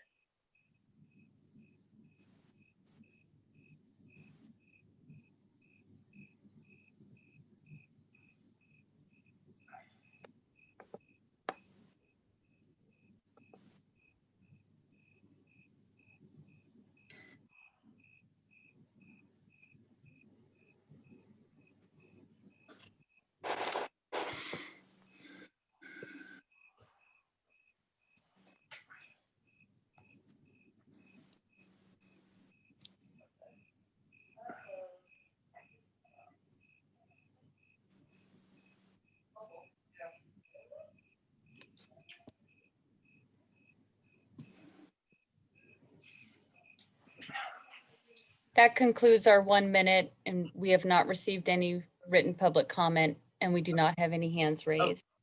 Okay, thank you, Ms. Holbrook. As we all know, there's been a lot of interest in our chipping program. I think that this would be well received by the public. So any other directors have other comments on this? I do. So Jeff, I know you sent out an email to a number of Firewise community heads and that sort of thing, so which is terrific, and I'm sure they're going to be wanting to get on your list. Do we have a communications plan for other people, so that how are we going to let the public know that this is back up and going again? Because it was a terrific program. It really brought communities together. It got people to do things and peer pressure and motivation and a timeline to get it done in a hurry when they had to meet a schedule. There were so many good things about the program that I just want to know how we're going to communicate to the rest of the people that it's available now. Yes, sir. We would use all the tools that are disposable or at our disposal, notifying our Firewise partners, but also notifying both the city of Orinda, the town of Moraga, using our Nextdoor and our social media. Yeah, we would make sure we got this information out. And Chief, I had one more question. So I know you said it was sort of 10,000 a month. What size, some of the, many, I'm going to guess, of the places need a truck, meaning to haul away the stuff, but not every place does. And last year I noted that, or early this year, last fiscal year, that some of the chipper folks, even though we were willing to let them put it, just spew it back into the area they cut it down from, they actually wanted to haul it away, which takes more time, costs more money, all kinds of things. So are we going to be making sure that if people are willing to have it put back on their property, that we actually do that to save the time and the money? Yes, sir. I'm pulling up. It's a 15-inch chipper. I've got some pictures here. I'm attempting to pull up. I apologize for not having those ready. But with regard to the haul away and taking steps to reduce cost and increase efficiency, one of the advantages of having our own staff carrying out this work is that we have total control over where things go and what's done with them. And the staff understands the advantages of broadcasting in place rather than hauling away. And we'll ensure that we maximize those efficiencies. Marcia, can I share my screen? Yeah, you should be able to, you should. Thank you. Directors, here's a picture of the truck that they have offered for lease. And here is a picture of the truck and the chipper combo, 15-inch chipper with winch. It'll be able to move. Obviously, we're not interested in getting into the business of chipping whole trees. But when we get the smaller chipper, the efficiency and the feed rates go way down. A chipper of this size, chipping the material that our program is designed to chip, as in brush and tree limbs and branches of the smaller size, not really associated with full tree removal. This thing will absolutely chew through those, and our efficiency, our production rates will be significantly higher than when we were working off of a smaller chipper. Did you say you have a picture of the chipper? I didn't see the chipper. So, I just saw the truck. Did any? There you go. Okay. So do we pay to maintain it, or who pays to maintain it? No, sir, on a lease, if it breaks, we take it back. And I guess the question is, if they, if it's gone for a week, it's kind of like your car. If it's gone for a week, do we get a week less payment, or how does that work? No, sir, it's not. It's a one-for-one swap. If ours isn't working, a new one shows up. Okay, so we great. don't anticipate disruptions in our production. Where would we store the equipment? Behind Station 41, sir. Okay.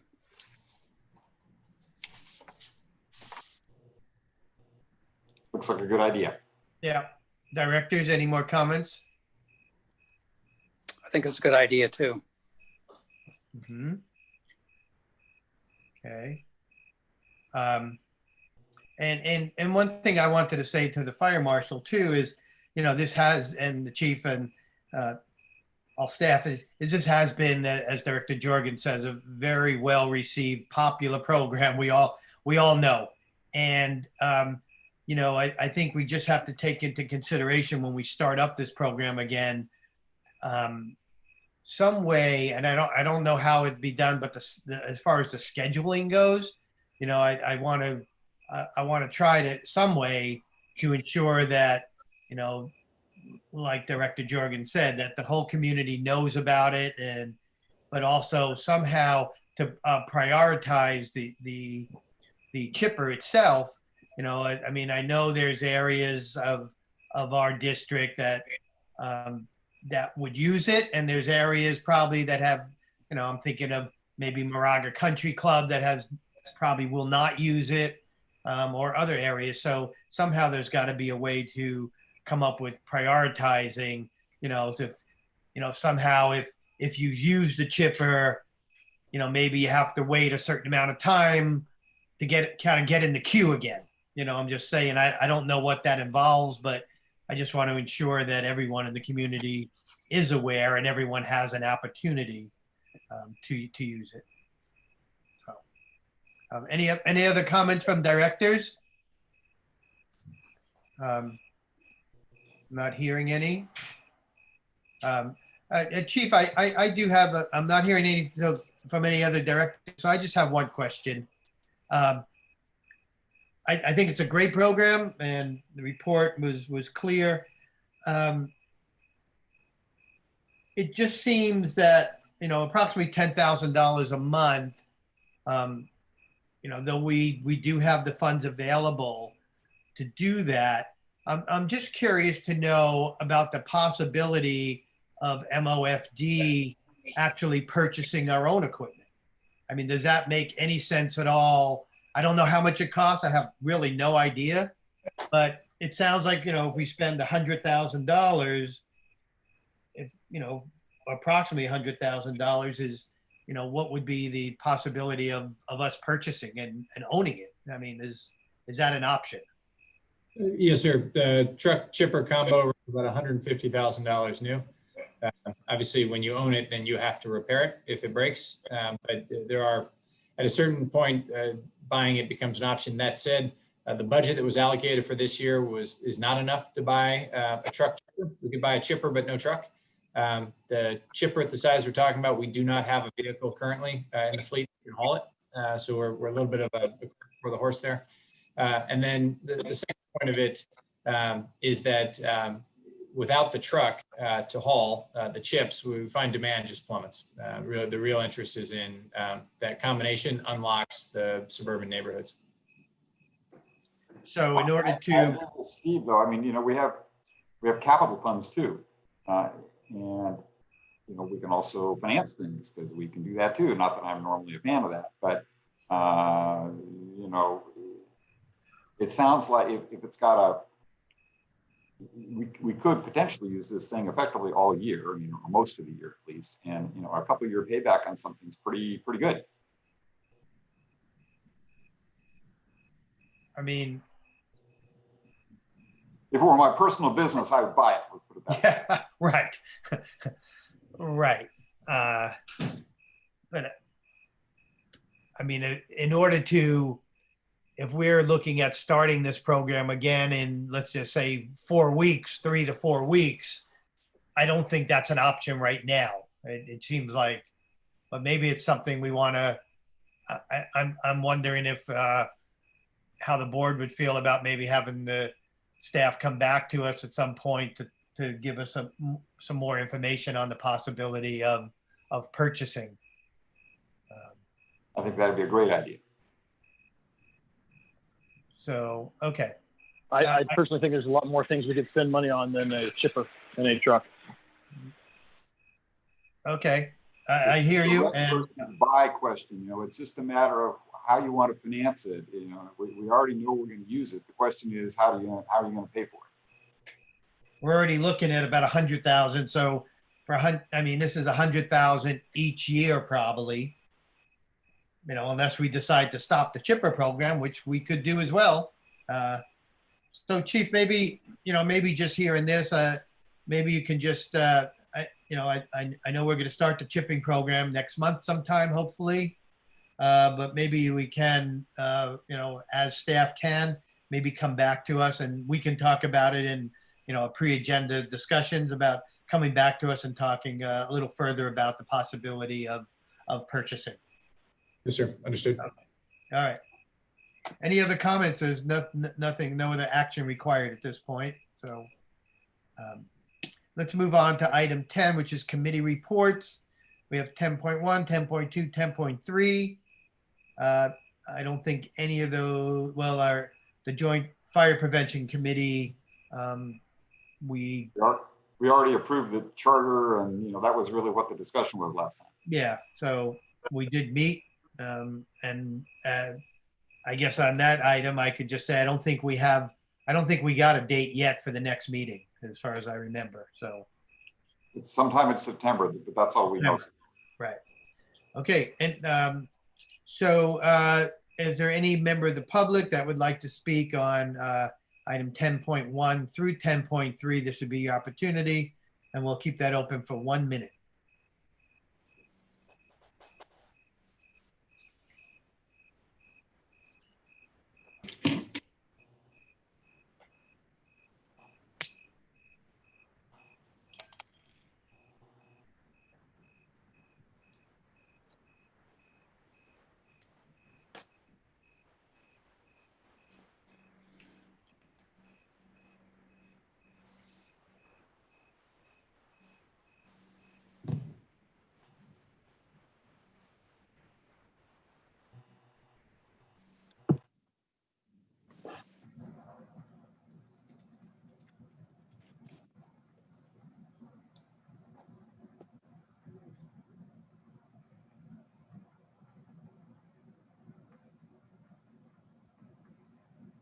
Again, the longest minute ever. It's like the last 2 minutes of a football game, right?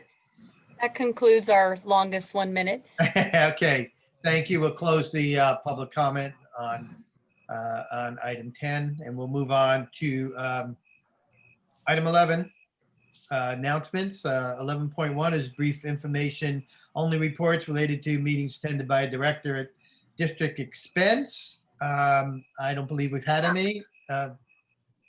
So item 11.2, questions and informational comments from board members and staff. Anything at this point, directors, staff? Okay. Okay. 11.3. Fire chief update. Good evening, directors. We'll start with Christine with the HR update. Yes. Good evening, directors. This is Christine, HR Benefits Manager. Tonight, I have a brief HR update to inform you about. First off, I have secured a vendor to administer a flu shot clinic for all personnel. Obviously, this is very important during the current times in this pandemic. The vendor will be on site for 2 dates in the beginning of September in order to capture all shifts and administrative staff. Flu shot vaccines are distributed to providers at the end of the month. And so it will be, and so we will be able to offer personnel the vaccine at the earliest possible time frame, which is during the earliest time in September. Secondly, our employee ID card system fell by the wayside over the past years. ID cards became very important during the COVID time and needed to be verified during, I'm sorry. My dog is like having an issue. So anyways, our employee ID card system fell by the wayside over the past years. ID cards became important once certain staff became testing for COVID ID and needed to verify that they are employed by MOFD. This initiated the need for ID cards. In response, I have created a new program to provide employees with ID cards. I have used an online vendor to create an ID card template and will be able to deliver ID cards to to all employees by the end of September. That's all I have for tonight. Okay, I just have a question. Have we done flu shots before for us, for members? They were during the annual physicals. Okay, so we were already paying for it through the physical, so now we're just gonna do it at the station. Correct, yes. So we're doing it through StatMed, which is an occupational medicine facility, which actually San Ramon Valley Fire did theirs through. Okay, so its cost is the same that we would do as if we were doing it through physical. Pretty much, yes. Okay. And ID And card. then if members don't choose to do it through our clinic, then they can do it through their own physicians, which is pre-meditative, so it's free. Sure. Okay. And ID cards, does that include directors as well? It can if you'd like. I think that we all, I know when we were elected, soon after that, we received cards. I think we all have cards now, but do we need new ones or? I'm doing all new cards for everyone, including CERT members. So if directors would like new cards, I'm happy to produce those. Okay, so. Yeah, and I will just send you an That'd be great. email indicating what information you need to send me. Great. Okay, fine. All right, thank you, Christine. Thank you. I'm sorry, any other discussion from directors? That's all. Okay. All right. Thank you. And fire marshal update from Jeff. Fire marshal, yes. Good evening, directors. We continue to work through the inspection process, really working with the citizens, trying to educate them on the importance of the hazard abatement. We're starting to run into those less cooperative citizens. Monday, I think everybody Monday pretty much told us, no, they weren't going to do the work. So in that situation, we kind of take a step back and come back to them in a day or so and really focus on the education, why it's important that they comply with the fire code and how it protects their property and their neighbor's property. And especially with everything going on in the state right now, fire-wise, our hope is they're going to open their mind a little bit and understand what we're trying to do and work with us through a cooperative relationship. If they don't, we have an established process where we will, move to the lien hearing and abate their property on our own. As Chief talked about with the chipper, we're getting inquiries from the citizens asking if that's going to start up again. Our hope is by mid to the end of September, inspections will have slowed down enough that we can start our chipper program at least 1 or 2 days a week. We are seeing a increase in our plan review.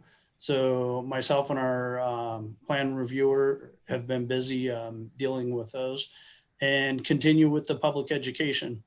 I sent a message to our Firewise communities yesterday, updating them to, reminding them that peak fire season for the Bay Area is getting ready to start. We had our first red flag warning and just reminding them to remove their combustible materials around their house. And we'll continue that education and outreach. End of report. Thank you. Good evening, directors. For the fire chief update, we currently have 2 engines deployed. Engine 345 was deployed early Sunday morning. They are on a rainbow strike team with Alameda County down at the Lake Fire in Santa Clarita down south. Today, they were assigned to Division 9 and are actively engaged. Yesterday afternoon, we deployed engine 342 on an initial attack strike team to Napa County. Now, that's unusual for us to have 2 engines out. The county really struggled with whether we could put up an IA strike team given the resource drawdown and our existing commitments. The situation in Napa was dire enough. The decision was made at the county chief's level that we would support that. That engine performed evacuations and structure protection through the night. We're still actively engaged fighting fire today. We swapped out 1 member. The others remain and are both the members and the equipment are in good working order. We have Engineer Rognus continues to be assigned to the salmon fire up in the Klamath River as a GIS. This is an interesting note. It's new for us. He was preceded by Kevin Brasham.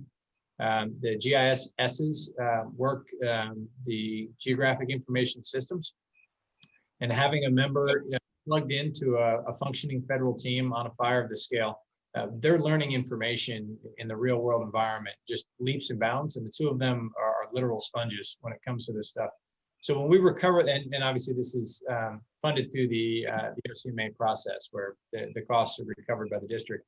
But when we recover them back, we're getting a fundamentally better capability than we sent out because of all the information they acquired, the skills they learned, the systems they were exposed to while working in a high functioning GIS shop on a fire, an active fire, particularly that one, which has jumped lines several times. So that's a real win for the team, having those folks out gaining new systems that we have we have an insatiable appetite for GIS systems that allow us to graphically depict information more effectively, and not only for routine events, but in the case of a fire as well. We also have Captain Mike Harcourt, went out as a safety officer on the Deer Fire in Brentwood. He's out working today, and we have another member who's pending orders as a safety officer that should be going out at any time. Of note, we have 2 members who are whose homes have been evacuated. We have another member who engaged in some last second bulldozing to stop the fire approaching his house near Vacaville today. So we continue to see fire activity in the area. I will do a brief share for those of you who have not had a chance to take a look at the alert wildfire cameras. This was the shot from Mount Vaca this afternoon, up looking north towards Lake County as the fire moved up to the tower and shut down. You see from Atlas Peak in vicinity where the Atlas fire burned in 2017, there's still active fire on the ground. And as the shots stowed down below, there's quite a bit of fire to our north. If you go to the GAC, this is the satellite imagery showing the IR outlines of fires burning in our areas. You'll note that there's significant fire activity in the greater Bay Area, which is interesting. Normally, fires burn to the north and the south of us. At this particular time, with that lightning front that passed through, the preponderance of major fire activity is in the outlying portions of the Bay Area. Looking ahead from, once again, at the GAC, significant fire potential. If you note the pattern on the right, we have an environment through tomorrow where we will see potential for fires that are currently burning to extend and to expand. And that potential starts to drop as we get to day 2 in our area. And by day 3 out, we see where, while the fuels are very dry, the combination of dry fuels and of unfavorable weather, that starts to fall off. And we move out of the current environment we're in, where there's the high potential for fires, and we get back in to just dry fuels. While that's not ideal, it is standard for this time of year. Next up, we have fire code update. The Orinda City Council adopted the fire code. We received their signed adoption of that. The Moraga Town Council will hear that item on August 26th, next Wednesday. And assuming they pass it, the next step will be to move it to the Board of Supervisors, at which point the fire code process, the update process, will be complete. I have a note for everyone who's listening and anyone who can spread the word. We're pushing this out on our social media. As of 4:30 this afternoon, the Contra Costa County warning system, community warning system, has changed the caller ID that they used to issue alerts. Previously, that number was all zeros. They're no longer, the regulations have changed. They're no longer authorized to use an all zero number. The new number is 925-655-0195. we're pushing that information out on our social media. And we appreciate any help directors or any other community members can provide in getting that. We'd encourage all residents, one, to sign up for the CWS system at cwsalerts.com, as well as once they've registered, to enter that phone number into their favorites. That will reduce the likelihood of the call either being identified as spam, and it will also, depending on the settings in your phone, can override do not disturb. We encourage everyone to do that. I think MOFD, along with every fire agency for that matter, still struggles with the last 100 yards of notification, and we can use the help of all residents to set their phones in a way that we can override those blocks people have put in place. Lastly, understanding that everyone's attention has shifted to fire with ash raining down from the sky and heavy smoke and unsafe air. But COVID-19 continues. We have seen increasing rates throughout the county. Moraga and Orinda's rates remain relatively low. We've not seen widespread community transmission in this area. However, we continue to use the protective measures to protect both our firefighters from the community and the community from our firefighters, with the assumption that everyone we come in contact with and ourselves are COVID-19 positive, as a way to encourage the use of continued preventive measures, both equipment and procedures, so that we don't spread the disease. And when one of our members is exposed, that exposure is isolated to the immediate work group and reduce the risk of a district-wide spread, which would be particularly damaging at this time when we're seeing a drawdown of resources based on large-scale fire activity. That concludes my report, sir. Thank you, Chief. Hey, I just wanted you to, for any members of the public that were there and to get it on the record, you sent something out to directors having to do with the increase in community warning system signups during the month of June. Could you just, if you know those numbers, could you just remind us what those were? I was just astounded at the increase in the signups for that month. It was. Yes, sir. I appreciate you reminding me. I apologize for not mentioning it. So I'm pulling the numbers up here, but we saw an increase of 1,400 signups over the month of July. We believe that was driven in large part by the virtual evacuation exercises we ran in Moraga and Orinda. It was also very helpful as a way to test the system and to identify what areas need improvement. One of the challenges with the system currently is that it's just not exercised at that scale on a regular basis. As a result, there was uncertainty about what things go through and who gets them.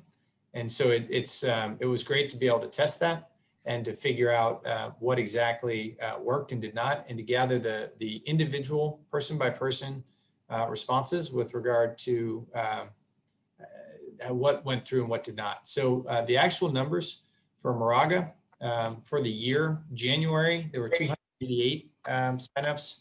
February, March, and that was primarily associated with a virtual evacuation drill exercise in the Bluffs. February, March, April, and May, the numbers were more in the teens. May 46, June 172, July 1,623 registrations in Moraga. And in Orinda, similar pattern to the winter, 1,490 registrations in the month of July. So we really appreciate the number of people who have signed up. We're now at 9,142 total registered in Orinda, and 8,794 total registered in Moraga. Wow. We still got a little ways to go, but understanding that there are residents who do not have young children who will not be registering, we're getting close to the level of community engagement that we'd like to see, and we'd encourage anyone who's not signed up to sign up, and anyone who knows someone who's not signed up to sign up. And a reminder that if there are multiple smartphones in a home, they should all be registered, increase the likelihood of that notification getting through. And I think the Firewise communities did a great job of getting the word out for the evacuations. I mean, a whole lot of communications went out, but I think the Firewise groups really pushed getting people to sign up and people to participate too. Yeah, Chief Cook yesterday in Orinda at the council meeting gave a pretty detailed report on that exercise in Orinda too.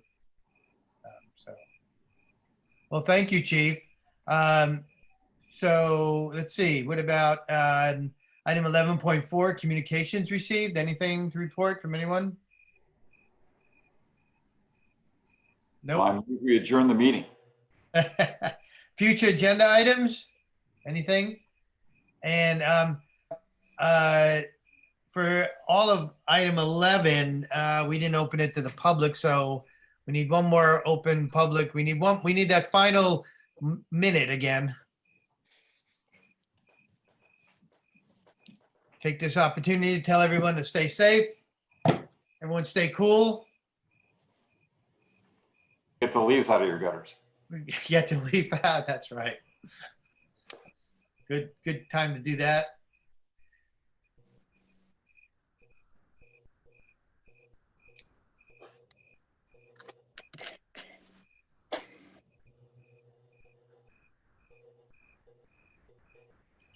While we're waiting, somebody want to make a motion to adjourn?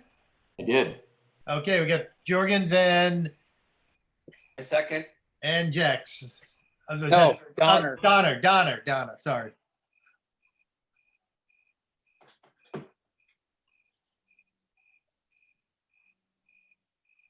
Feel like we're on Jeopardy. Yeah. That concludes our 1 minute. Okay, thank you. I'm going to close public comment on item 11. And so we have a motion on the floor to adjourn. Take a roll call. Director Bates, Aye. Director Donner, Yes. Director Jex, Yes. Director Jorgens, Yes. President Danziger. Aye. All right, everyone. Good job. See you next time. Be safe. Bye.